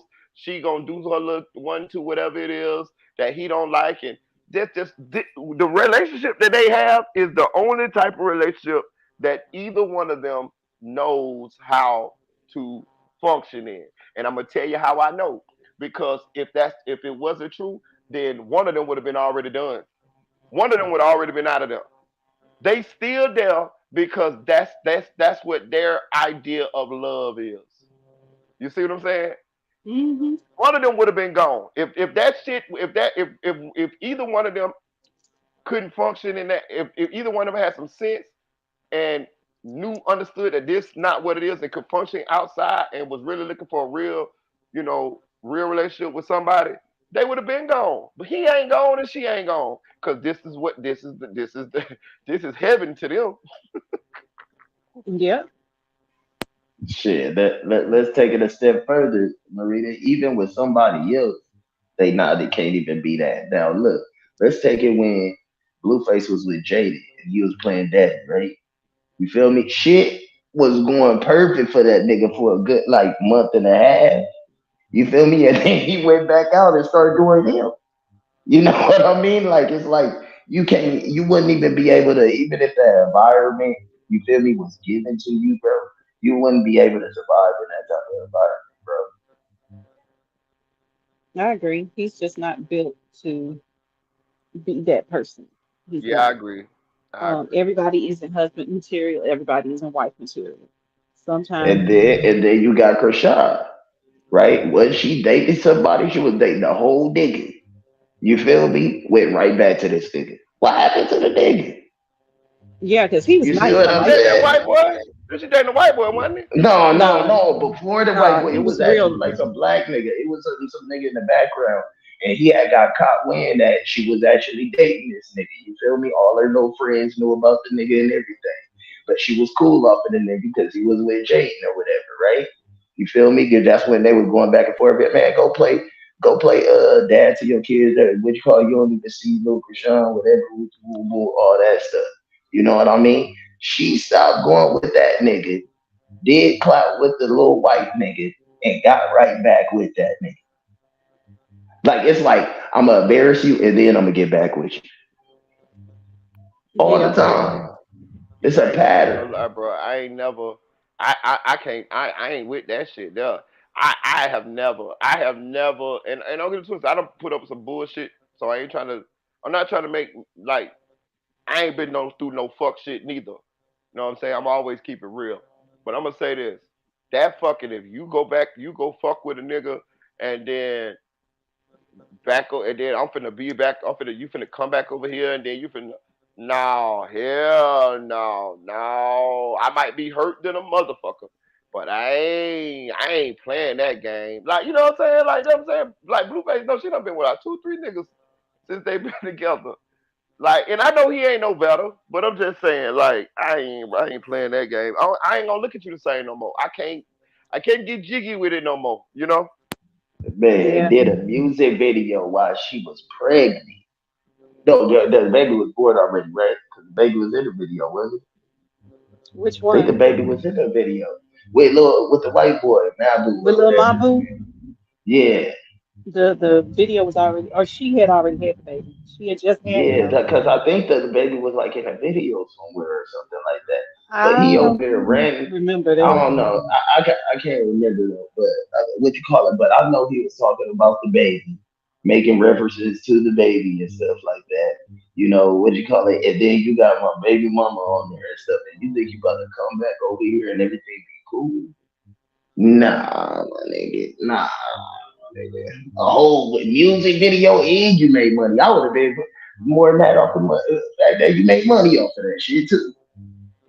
More Yeah, embarrassing. she did a whole diss song with Mabu about Blueface, and then you turn around and get right back with him. You know, I But neither actually, one. I'm okay with that. It's the face tattoo that just threw me all the fuck off.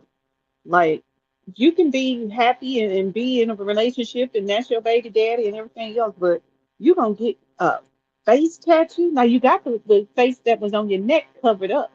To put it on the side of your fucking face, like, be motherfucking for real. I don't know. Maybe it's just me. And I have nothing against tattoos. I have tattoos myself. But it's certain shit that I would never get tattooed, and my face is one of I wouldn't them. even let And my then girl to do put the no shit mug like shot that. on me. Not just Nah, any old hell, picture, the fucking mug shot. Like, yeah, that Shit, shit I what don't is want wrong my with that crazy. name was on your dumb too. face. I don't want my name on your face. I don't believe in putting nobody's name on your body, period. Nobody else's name, unless it's as a woman, your kids, or hell, a man. Unless it's your kids, don't put nobody's name on your body because you don't want to have to cover that shit up.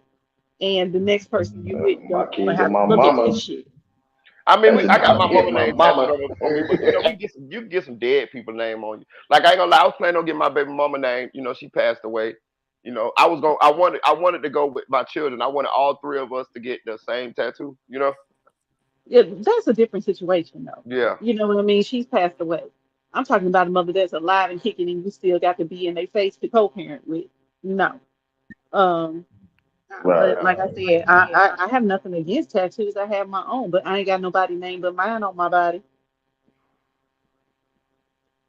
Hey, And I want never to say will. something too, and I hope people listen to this. Listen to this real careful here.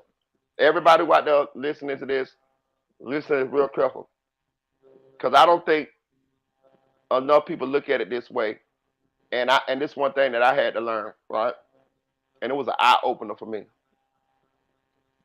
Anytime you put up with mistreatment, when you put up with somebody mistreating you, abusing you, verbally, physically, mentally, spiritually, emotionally, any kind of way, and you put up with it, it says something about you. Ask yourself, why would you allow yourself to be treated that way? And I'm gonna tell you what it is. You can believe this, you can accept it if you're not, but this is the truth. You don't love yourself enough. And the crazy part about it is, the people that are doing that to you, they know it. And it's to the point to where they feel like you deserve it. You know why they feel like you deserve it? Because you are allowing it to happen. If you allow somebody to mistreat you, no matter who it is, your mama, your daddy, your spouse, your sister, your cousin, your anybody, repeatedly, and you stay there, it says you don't love yourself enough. Because you're supposed to love yourself enough to not put up with that treatment. And all you got to do is remove yourself from that situation. And the reason why you may not remove yourself from that situation may be a host of different reasons. It may be childhood trauma, whatever. You see what I'm saying? And that's what's going on with Blueface and what's the name? That's a trauma bond. That ain't even love. That's a trauma bond that they got right there. You know what I'm saying? And the reason why that because it hurts. You can't tell me his feelings weren't hurt when she got caught with the Offset nigga. You can't tell me her feelings don't be hurt when she catch him fucking around with another girl or whatever he be doing. All that shit hurt. All that shit hurt. And the reason why they keep putting up with it is because they don't love themselves enough. If you may think you love yourself, but you could love yourself more. And how you know you love yourself more is when you don't put up with anything. And I'm gonna tell you another thing that resonates with other people. That's why people treat them different because boundaries exude self-love. I care so much about myself that I'm not allowing anybody to do this. Period. You see what I'm saying? So that's why boundaries are important. But yeah, I had to learn that shit. Real shit, dog. Real shit, man. Yeah, I definitely agree with what you're saying. Because it's just certain shit that you can't. It's just certain shit you can't do to me. Period. Um, but that's because I definitely love myself, and I just know my worth. I know my value and what I bring to the table. It ain't no way in hell you gonna make me feel any way about that, or you can't make me feel no type of way about me, and make me think that this shit is one normal or two acceptable. So yeah, I'll be quick to walk away from a nigga when you think you can treat me like that. No, you ain't. This part about it, even though that person would have made you did something where you got to walk away from them, and you might not never fuck with them again because of whatever the situation happened, and you probably shouldn't ever fuck with them again. The crazy part about it, they'll respect you more than somebody who they with, who allows them to do them that way. Even Hmm. though they know, even though you and them ain't gonna never speak no more. Even though they like y'all had a situation where it's like I can't fuck with you no more. Subconsciously, they will respect you more than the person that allows them to walk over them. That's crazy, ain't it? It's almost like they blew the whole situation, but yeah, they respect you for it. They want you, to be honest with you, they kind of want you to do it. They kind of want you to stick up for yourself. That's attraction. They kind of want you to say, I ain't putting up with this. That's attractive. When you allow somebody to do you any kind of way, that's not attractive to nobody. Or you keep saying, yeah, I do this, yeah, it's cool, yeah, it's cool, yeah. So sometimes you got to put your foot down, even in relationships and shit. Sometimes you gotta slap a bitch upside the head, like P did it. Not just bullshit. No, no, you don't. I'm just No. bullshit. Y'all just fucking around, just fucking around. But yeah, I'm gonna move on. We gonna move on. Let's get to what this nigga name is? Raja Bonds. Raja Bonds. Oh No. no, SLK. SLK. Yeah, yeah, I hear you. Before we move on to Roger Bonds, I want your opinion on the no jumper situation with On the that what's no the name? jumper Since shit. you a native, you a Cali native. Man, all in all, man, I just feel like, well, shit, I done met, you know what I'm saying, and ran into Bricc, you feel me, on different occasions, you know what I'm saying? Sometimes ain't always friendly or whatever, but you know what I'm saying? I'm really like just surprised, really, I'm surprised but not surprised just because this happens so often, especially like, you know what I'm saying, with podcasters or people, that's faces or known on the internet and shit like that. You feel me? It's like to a certain point, and I feel like I can't even really say a generation because you got old niggas doing it, young niggas doing it, people that know better. You feel me? But it's just like in this era and stuff like that. You just got who gonna be real and who not gonna be real. You know what I'm saying? The first time, you know what I'm saying? Adam started with the little, you know what I'm saying, the little gay jokes and stuff like that. You should check them in. But I see like right when DW Flame when he like for example when he called DW Flame, he said he had bad bitch tendencies, right? Man, I thought it was about to go down right there. You feel me? Because DW Flame even looked, they're looking at him in his face and stuff like that. It looked like he would have fired on him. And I believe he would have fired on him. And you know what I'm saying? If he already knew that he was going to get fired, whatever the case may be, or you know what I'm saying, or just around the entourage that's there and stuff like that. I think he was just trying to compose himself more. But if he was on the street saying that type shit, you feel me? And I feel like niggas just sell out for money, bro. Niggas is out here selling out for money, bro. Like letting niggas taking advantage of the culture and everything like that. You know what I'm saying? And that's why a lot of these dudes' street credit is falling, reputation and stuff is falling. You know what I mean? Niggas ain't got as much pull no more and stuff like that. You're starting to be known as a, and I'm talking like I'm speaking for like Cali as far as right now. Like if you go up to it, like most of these hoods and be like, hey, you know, woo de woo, just been an out of town nigga. Like, oh, you know, woo de woo, yeah, man, I know that nigga, but it ain't no big deal. That nigga ain't doing shit for us.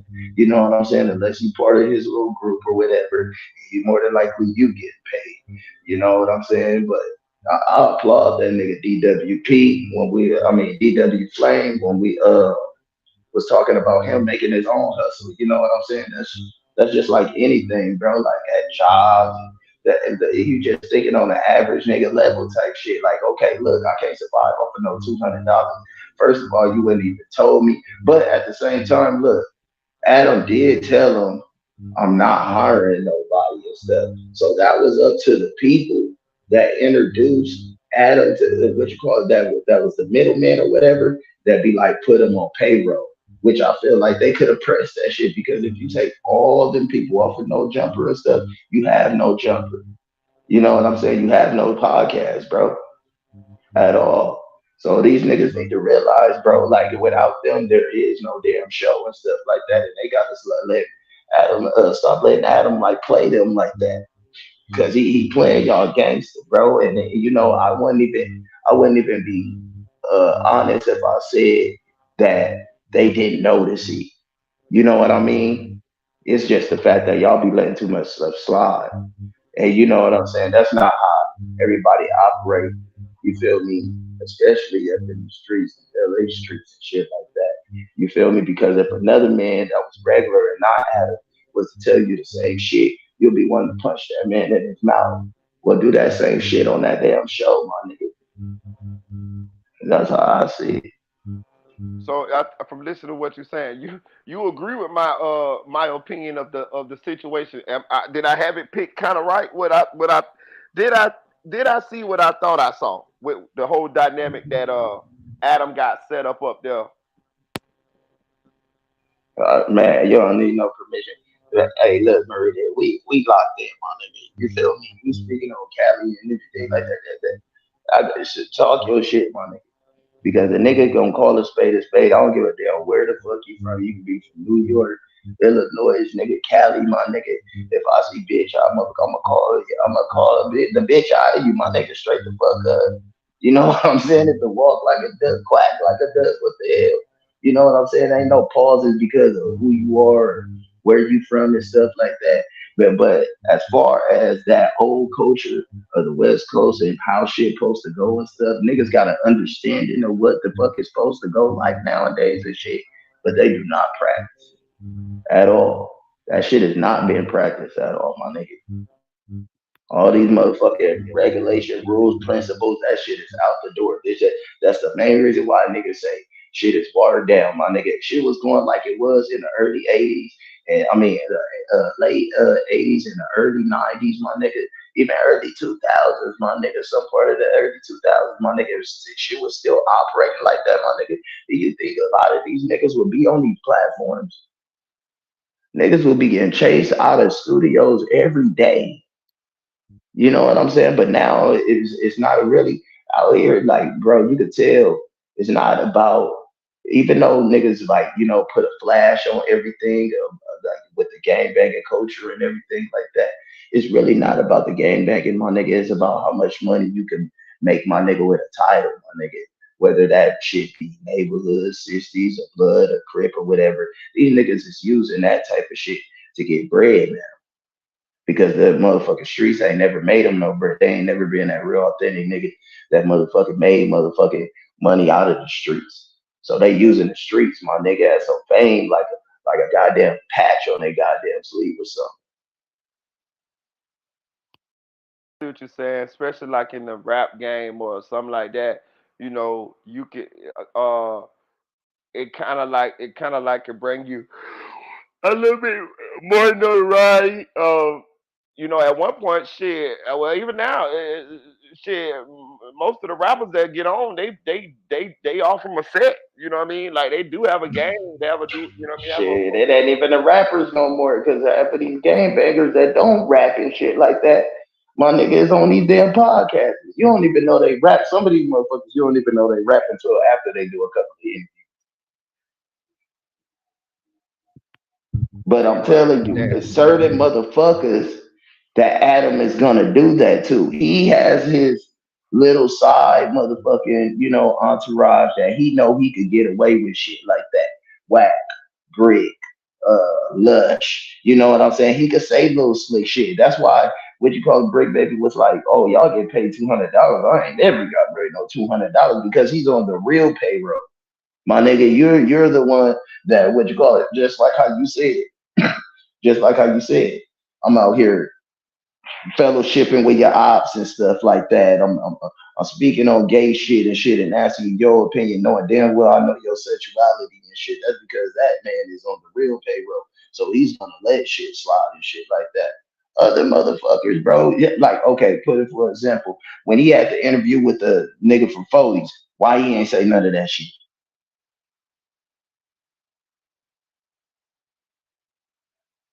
It was two niggas that he did an interview with, four extras. He did interview with four extras, and I forgot the other one. He a main nigga over there too. He a main one over there. But they names like the same and stuff like that. But even when he was asking him about his asking him about how many bodies he got, dude just stared at him, bro, and then he just moved on to the next question. He not gonna press no line. He ain't gonna play no gay shit with that nigga. Adam knows exactly who to do that shit. He know who's thirsty for fame. He know what you call it, who he has on payroll, who he could get away with this shit. You know what I'm saying? That's why Brick Baby wasn't so too quick to take DW Flame. You know what I'm saying? Side and shit like that. Even though that shit was some fuck shit. But he ain't gonna be too quick to take his side. Why? Because he got to make a living. It's crabs in a bucket, my nigga.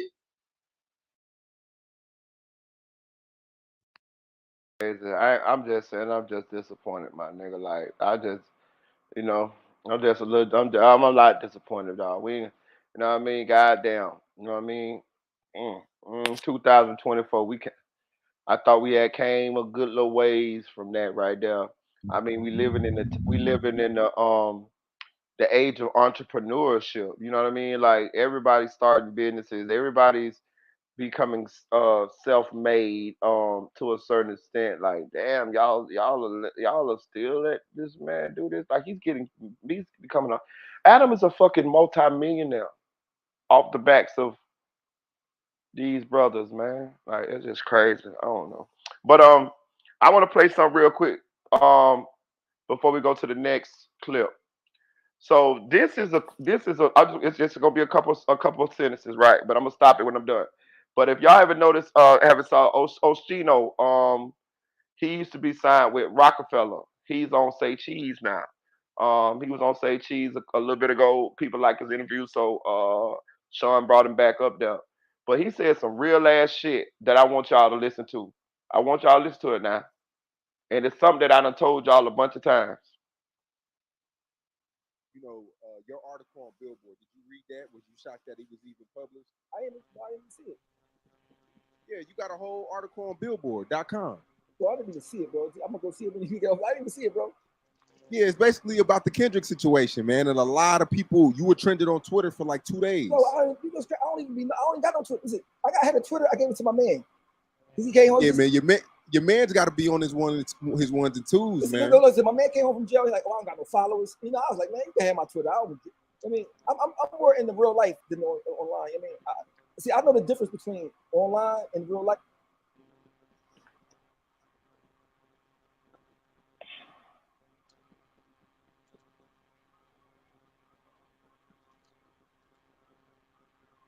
Life. That's why I never act like I'm Hollywood or nothing to nobody because I don't make a difference. This is all. This is fake. But you got people get a little bit of famous. I'm like, man, I've been famous for so long. I've been known to the young people might not know me, but when I was young, I was the man. You know what I'm saying? And I still ain't carry myself like that. I still was with the people, because the people that make you. Without the people, you don't exist. Exactly. People forget that. Without the people messing with you, you don't exist. That's true. You know what I mean? So like, I'm with the people, man. I think after this interview, that's what I wanted y'all to hear. That's why Marita is the way Marita motherfucking is, and that's what I be trying to tell. That's what I be conveying. I say this. I ain't no better than nobody here. I'm the same as all y'all. I'm a regular person. I don't give a fuck I don't give a fuck if this shit get 1 million subscribers. I'll be the same motherfucker. I'm gonna be the same motherfucker because I just know better. I'd have had my experiences with that big head shit, with that thinking you better than the next person shit. You know what God did? Humble my motherfucking ass all the way back down. If you pay attention right now, that's what's happening to Diddy. He getting humbled. That nigga had $1 billion, and you finna witness right in front of y'all how a motherfucker with $1 billion can even tumble on the way down. It ain't gotta be like that. It could be your health.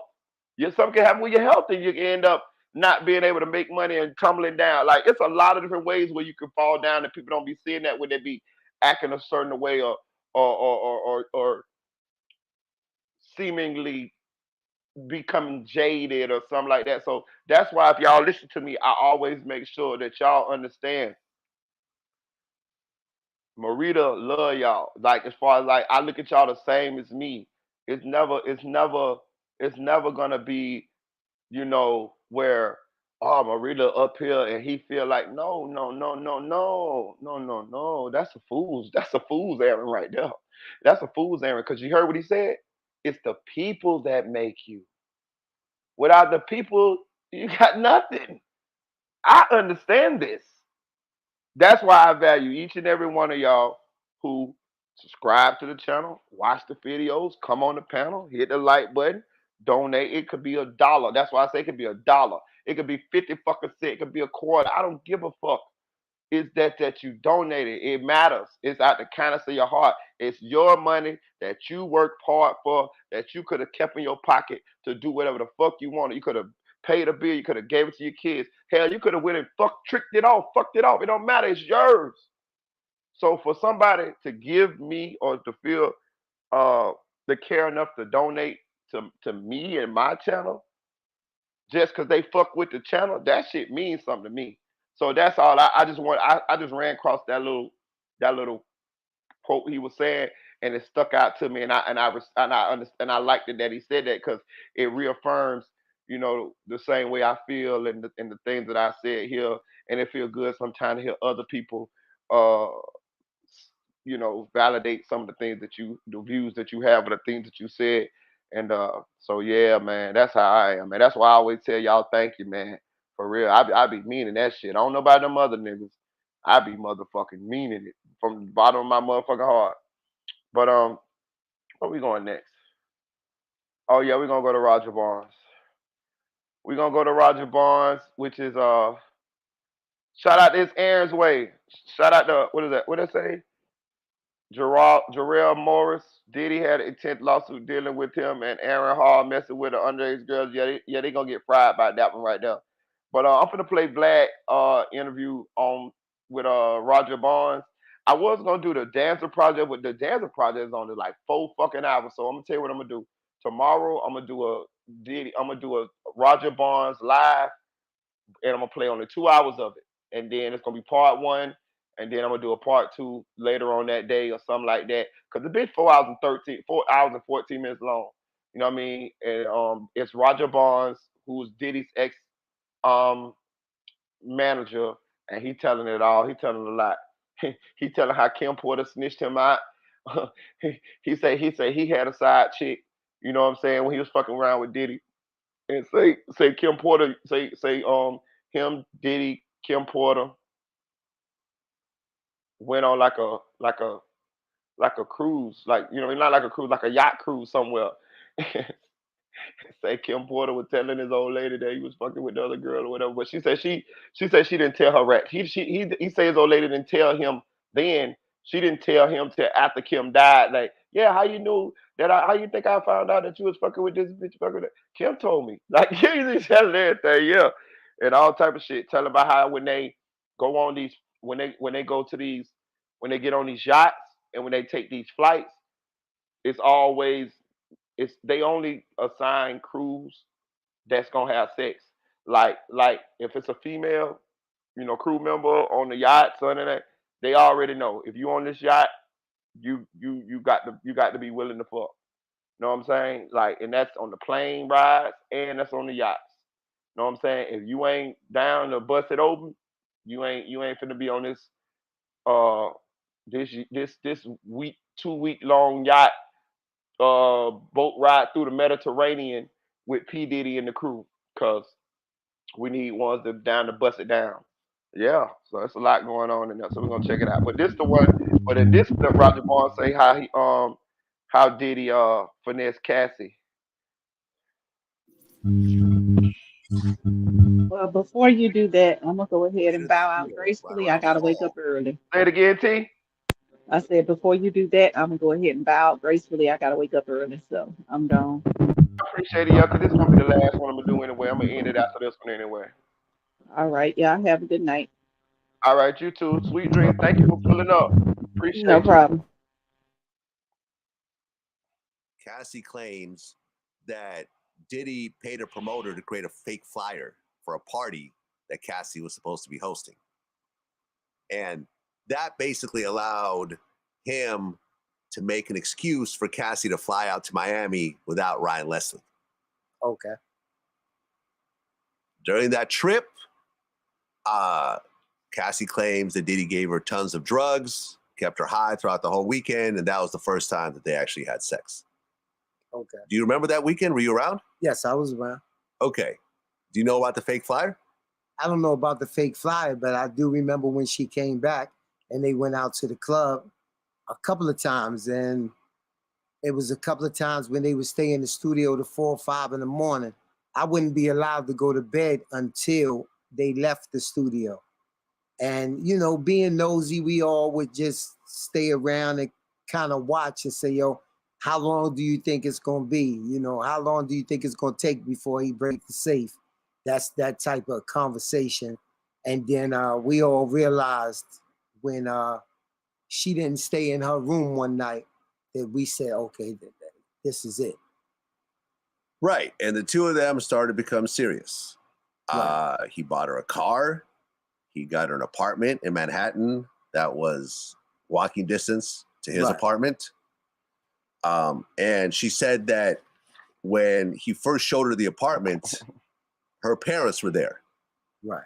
And, you know, they're a little skeptical, but they're proud that their daughter is doing well and she has this nice place. And, you know, she has this, this rich boyfriend, and, you know, she's doing well financially and pursuing her career. You were around her parents at all? Yes. What was their overall vibe with the situation? I would say that at first, like you said, they was kind of skeptical. They never really accepted the situation, but they wanted their daughter to be happy. So the father was very quiet. The mother would be around a little bit more. Her brother would be around. And at the beginning of the relationship, it was like a watchful thing. But, you know, Puff has a way of sending them on trips. and doing everything else for the family to ease it. So everybody accepted it after, I would say, around a year or two. It was just a regular occurrence. Okay. And she claimed that Diddy lavished her with designer clothes, jewelry, everything else like that. Yeah, she didn't want for nothing. Yeah. But he did everything. Wasn't nothing allowed to be in her name. Oh. Her show money, nothing. Everything was funneled through him. And he was managing her as well, right? Yeah, he was doing everything. It was Yeah. a one-stop shop. Got it. If you wanted to book her, because I was booking Diddy at that time for a lot of parties, so people would also come to me for Cassie. So I would have to go to him. And it seemed like $10,000 would be enough for somebody who just only has one single. But he would turn down a lot of the parties. And I started to begin to think he didn't want her to be successful.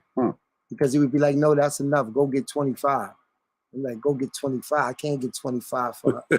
And I think she started to catch on to those type of. That nigga Diddy hell, boy. That nigga Diddy with hell in the motherfucker, boy. Hey, I ain't gonna lie to you though. I'm gonna be honest with you though. Not to make no excuse for Diddy what Diddy did, because I can't make no. I'm not making no excuse for it. It's not. It's. I'm just want to attack this from a different angle, just to make this an interesting conversation. That's all, and to open a couple eyes a little bit. That shit, Diddy, the grooming part, the aspect of it, that shit go down all the time, and it don't just gotta be a rich nigga and somebody who trying to get on in a record deal or whatever. Niggas groom bitches every day. Know what I'm saying? Nigga, you could be working at Walmart, nigga, and your boss man grooming you, or your coworker grooming you. You know what I mean? Like this shit happens. Like to be honest with you, kind of how you back, kind of how you get a girl to like you. You kind of groom them a little bit. Am I right a little bit though, SK? You get what I'm saying? Shit, yeah. Off a regular nigga shit, yeah, it's gonna be some type of grooming. I ain't trying to say like grooming like to use them and that, but I'm saying like you charming them. You know what I mean? You charming them. Like, you know what I mean? Like however you do it, but whatever your style is, but that's pretty much what Diddy was doing. You know what I'm saying? Like you charming them. You getting them to warm up. You warming them up to whatever you to you. You getting them to warm up to you, and that it's women that didn't even like niggas at first, and then shit, I done had women that didn't like me that I end up bagging. You know what I'm saying? Straight up. You know what I mean? Like, you know what I mean? Shit. I mean, with no money. You feel me? Like I ain't had to pay her nothing. It's, little persistence, conversation. Conversation rules the nation. Just put yourself on their radar. They fuck around, see how you roll, see how you dress. See how people respect you, see how you talk, see how they talk, how you talk. Shit like that there, and shit, you might dumb back on, you might ignore her for a while. Even I don't ignore bitches and use that to get them. You know what I'm saying? Like I be on them like a motherfucker, but really I'm ignoring you. I'm ignoring you, but really I'm not ignoring you. Really I'm fake ignoring you to get you to come on this way, and that's gonna work too. It's a whole bunch of different little tricks you can use. You know what I'm saying? But as far as like this dude right here, Roger Barnes. So from what I'm hearing is, so you know how like you have certain bodyguards, like Gene Deal was the one that was kind of like had a little law enforcement connection, and then you had also, they say you also got the bodyguards that's street niggas. This nigga was a street nigga. This nigga Roger Barnes was a street nigga, and evidently he had a reputation in the streets, and they decided to make him the bodyguard because he was the nigga in the streets that, you know, certain shit, he could handle certain shit, or certain shit wouldn't come his way, he provided a certain level of protection because he was a street nigga. Now, something interesting that he said. He said that he was the road security. So he said every time that Diddy and them got back to New York, he would be off, and that's when Uncle Paulie or either Gene Deal. I think it's Uncle Paulie. I think Gene Deal was gone by then. Yeah. So it was Uncle Paulie. Uncle Paulie would take over. So it's interesting to me because Bonds is from New York. So what kind of protection? I mean, he got to be motherfucking known then for him to be able to provide protection on the road and not and not be allowed to actually be a security in when they got back to New York. You get what I'm saying? Like, cause it seemed like you would have more connections in New York. I'm from New York. My name in New York. New York. I done made my reputation in New York. But evidently, Buddy was he was known because he said that Diddy used him on the road. You going all these different motherfucking states and shit. It's gangsters everywhere now. Let's keep it real. It's gangsters all over, nigga. And for you to be able to quell situations or provide a certain level of security outside of your native area, it speaks. You know what I mean? Or unless you just that type of nigga that you either was very diplomatic or you're gonna let that trigger blow or both. You know what I'm saying? And just the simple fact of what business is, because you got niggas like that bodyguard CC, what's the other one? I forgot the other one. Even with Gene Deal and stuff like that. But you have when they start off as security and stuff like that, and they get to move around a little bit, they start, you know, uh, coming in contact with a lot of people that that they use, in other states. You feel me? As like business partners and shit like that. So I could see his name getting like traveled around, quickly and stuff, especially as far as the field of security and stuff like that. Your name is heard all around. You right. You definitely right. You that's facts. Facts. Because even me, even a regular person, let's just say like a regular person, like even when I know everywhere that I done went to, like I done moved around and got a chance to know niggas from different areas, different hoods. Um, I know niggas now. Like I can go to Indianapolis and I could. Well, I'm saying if I needed some protection in Indianapolis, I know niggas I can go and I can get protection. Like I can go get me a pistol as soon as I touch down in Indianapolis if I need something to keep on me to make sure that I'm safe. You feel what I'm saying? So, um, yeah, you're right. And then especially if you're rolling around with Diddy, I'm gonna tell you some real shit. I told y'all this before. Boosie's cousin is real close with us. Like he's still following me on Instagram now. Like my boy, his name Lock. My boy Big Lock. He real cool with us. Like I never met Boosie. I keep telling people this. I never met Boosie a day in my life, but I could have met Boosie a lot of times. But when we was trapping, this real shit, bro. I'm gonna tell you. That's how I realized what Boosie got going on.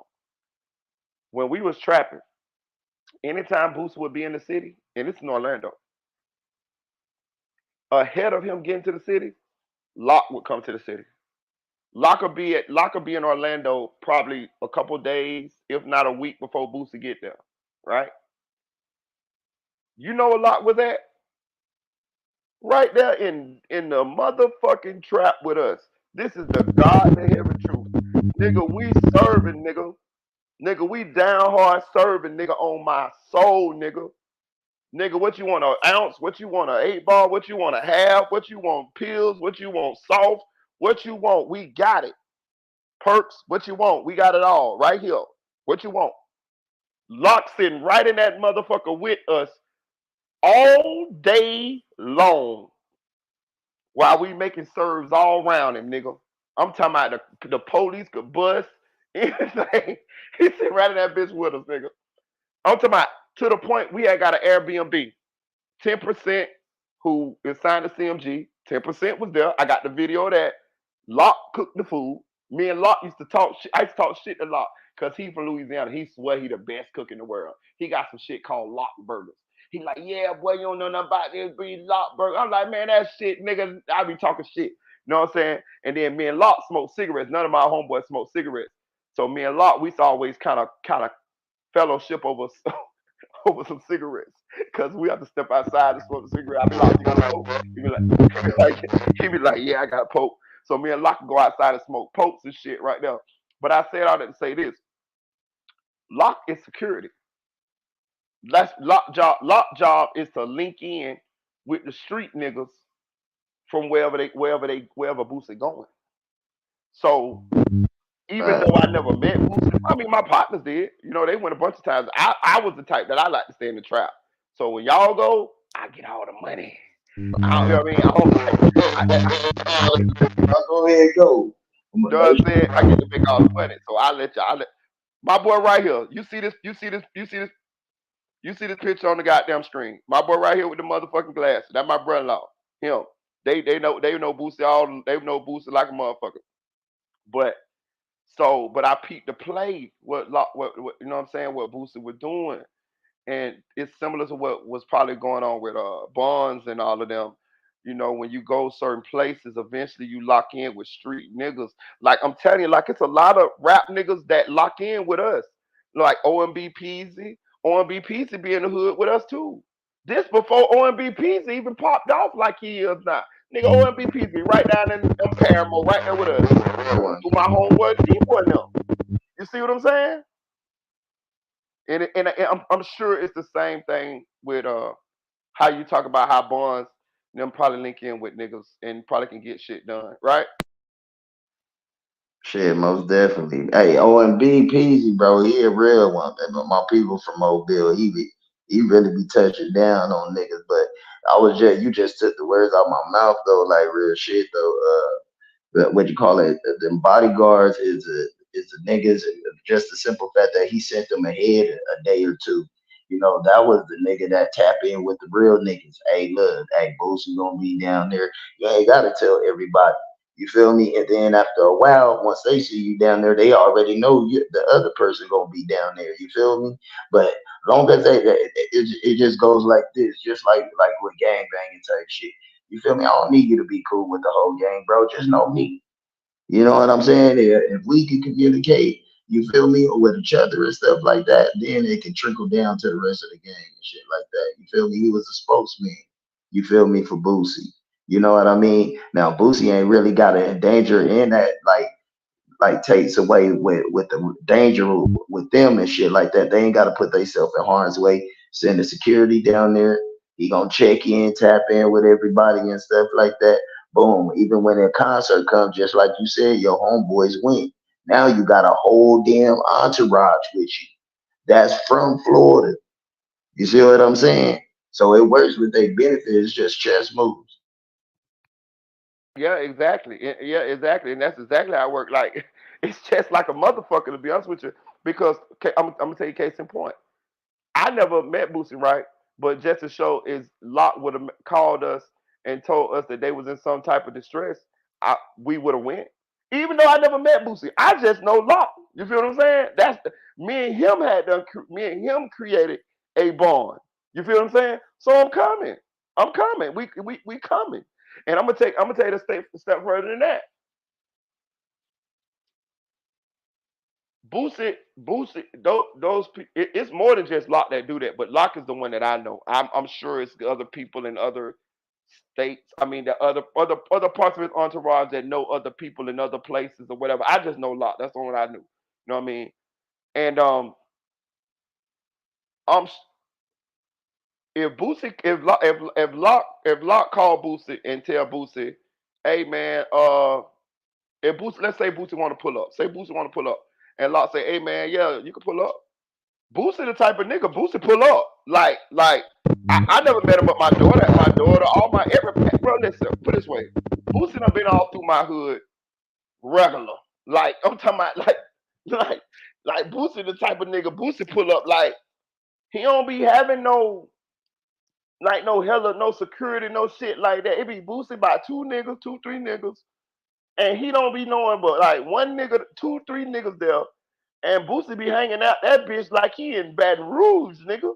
Oh God, like I'm telling you, and don't nobody fuck with him because you know everybody respect the real. You know what I mean? Everybody be like, you know. But I'm saying Boosie be very comfortable hanging out in our hoods. And I'm just saying I just seen how he hung out of mine. I can assume how he is in others on other people's hoods too, because I've seen him on the West Coast out there and shit like that. But I'm saying he be like I done hung out in other niggas' hoods, and I ain't gonna say I've been as comfortable as Boosie be all the time. And but I will say he's very comfortable. I'm talking about he's very comfortable, and it be cool because I be liking that shit when I see niggas like that who be comfortable in the hood because you know we ain't gonna let nothing happen to you for sure. But he don't fucking know that. You know what I'm saying? And but nigga be hanging, nigga be on some real nigga shit, and and niggas fuck with that. Hey, and I could vouch for that. But Boosie, that's one thing. That's why this nigga is like one of my favorite rappers. Though you feel me? You know, at least top 10 and shit. Because I ain't never met Boosie like, hey, what's up, man? You know what I'm saying? My name, whoop, whoop, whoop. You feel me? But I've been around like where Boosie then came in the middle of the goddamn hoopers when I was standing in the hoopers. You feel me? Came in the middle. I'm talking about like 80 to 100 niggas around and shit. You feel me? Boosie in the middle of the goddamn crowd, big blunt smoking, only had like 5 niggas with him and shit. You feel me? He knows some of the niggas from Hoover. You know what I'm saying? And then at the same time, he talking big shit. Oh, you black ass nigga, bitch. I ain't telling you that nigga. I ain't talking about to his entourage. I'm talking about to the niggas like he one of the homies. For real, for real. Respect it. I'm gonna go and get out of here, SLK man. You wanna plug your Instagram or you wanna shout out the homies? You know what I'm saying? Before you go.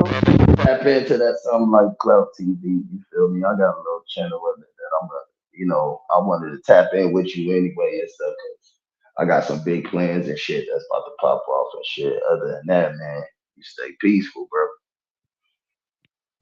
Good. You know one thing about me, we locked in like a motherfucker. You know what I mean? You hit me up, I'm gonna jump, nigga. You know what I mean? I'm with it. All you gotta do is just let me know the play, and I'm gonna I'm gonna run my route like how you know what I mean? How you draw it up on in the sand, my nigga. You know how we go. You know what I mean? Because I fucks with your real shit though, man. But I appreciate you coming on the platform. I appreciate you sharing your thoughts and your opinions. As you can see, I value what you think on a lot of situations. That's why I always make sure that I invite you up, and I always like when you come up because you see how I had to double back with the West Coast situation because hey nigga I gotta let my West Coast partner give his opinion. Like I'm from Florida, you know what I mean?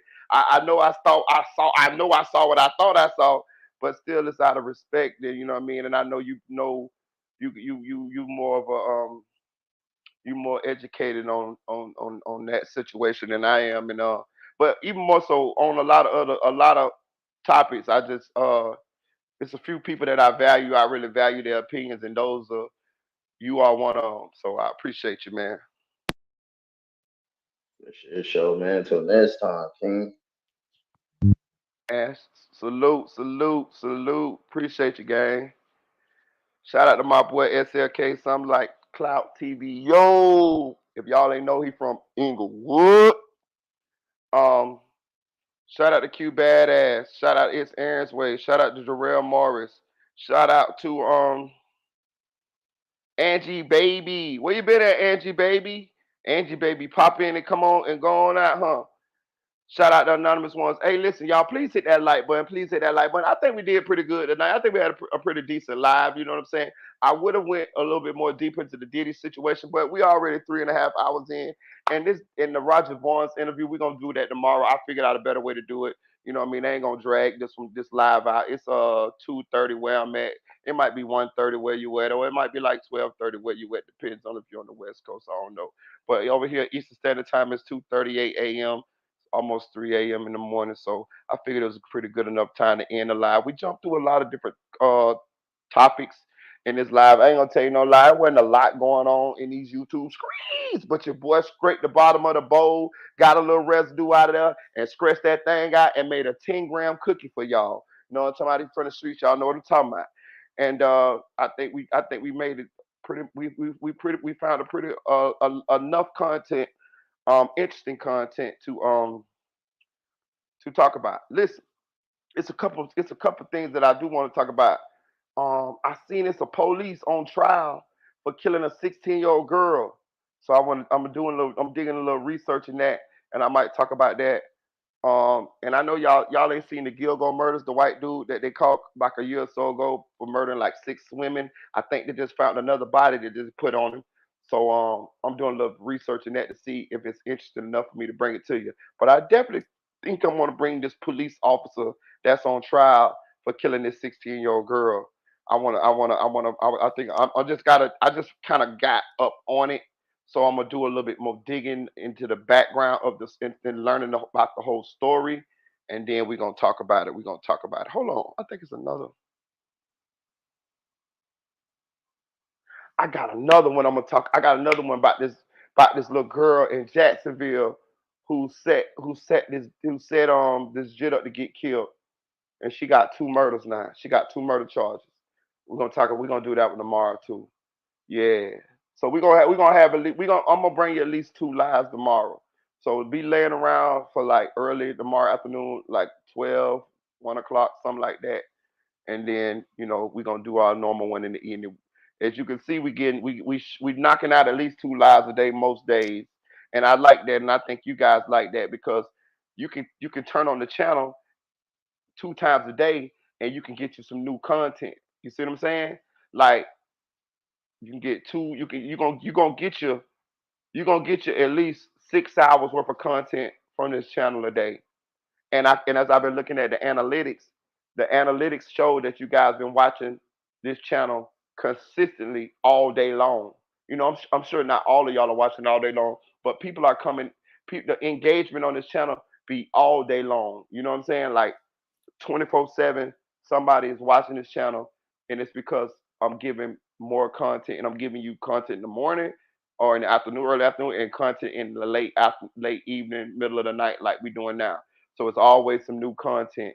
So I appreciate you guys. I hope you guys make sure y'all post in the chat, man. Cause when you post in the chat, it makes me familiar with you, makes me familiar with your name. It also puts you in line to get a shout out. You know what I'm saying? It also helps with the interactions. Um, and we like a little small little family over here, man. We growing though. We over 4,800 now. Y'all, I don't know if y'all paid attention, but we growing. For a little minute, we was stuck on like 43, 45, something like that. So we moving, man. And it's due to you guys hitting that like button, subscribing to the channel, man, and sharing the videos, man. But I really like the interaction. You know what I mean? So if you have an opinion on something, man, and when I drop that link, hit that link and pull up, man. You know what I mean? Hit that link, pull up. Cause sometimes when you type it in the chat, you can't convey your thoughts as well as you could if you just got up here and just vocalize them, man. So that's what that link is for you to come up here and share your thoughts, man. Um, Shout out to Anonymous One. Shout out to Naysayer. Shout out to Sweet Baby Strawberries. Shout out to my girl TN Bowens, man. Shout out to Javon. Shout out to Yellow Diamond, my Dominican sister. Shout out to Audio Crack 22. Shout out to Flyboy Michael 4. Shout out to Nephew for real. Shout out to Deputy Eula. Shout out to Lil Kev's Truth Movement. Go subscribe to Lil Kev's Truth Movement on YouTube. You'll like it over there. Tell him Marita Boy sent you. Shout out to my boy Trigger Man. Tell him, goddamn me, it's gonna be all right, ho. Go subscribe to Trigger Man. Tell him TV. You know what I mean? Especially if you want to stay up on Texas business. You know what I'm saying? Cause my boy is like one of the main #1 bloggers over there in the Mo3 sector. You know what I'm saying? That'll keep you up to date on the current events that's going on over there. You know what I'm saying? Tell him Marita Boy Sunshine. Shout out to Pooh Black too. I ain't seen my boy in a minute, but shout out to Pooh Black. Who else? Who else? Shout out to Dre 6100. Shout out to Silk Foster Jr. My boy Silk Foster Jr. slid through this evening. and rocked out with us. Go subscribe to his Instagram and his YouTube. My boy got a nice podcast. Plus, my boy a artist. He got some nice music out there for y'all, man. I think y'all will like it, man. Shout out to Amy. Appreciate you. Who else? Who else? Shout out to Denise. Denise be rocking with us every night. I ain't gonna lie to you, boy. Shout out to you, Denise. Shout out to Trina Baker. I seen you been rocking with us a lot too, Trina. Shout out to Mary Jackson, aka Peanut. Shout out to Invisible Woman, Adrian. Where you at, Adrian? Adrian! Like Sylvester Stallone say, goddamn on Rocky. Don't make me come find you, Adrian. Don't make me motherfucking come find you. All right, now you got about 48 hours for real. I'm gonna read a comment. That's one thing about me.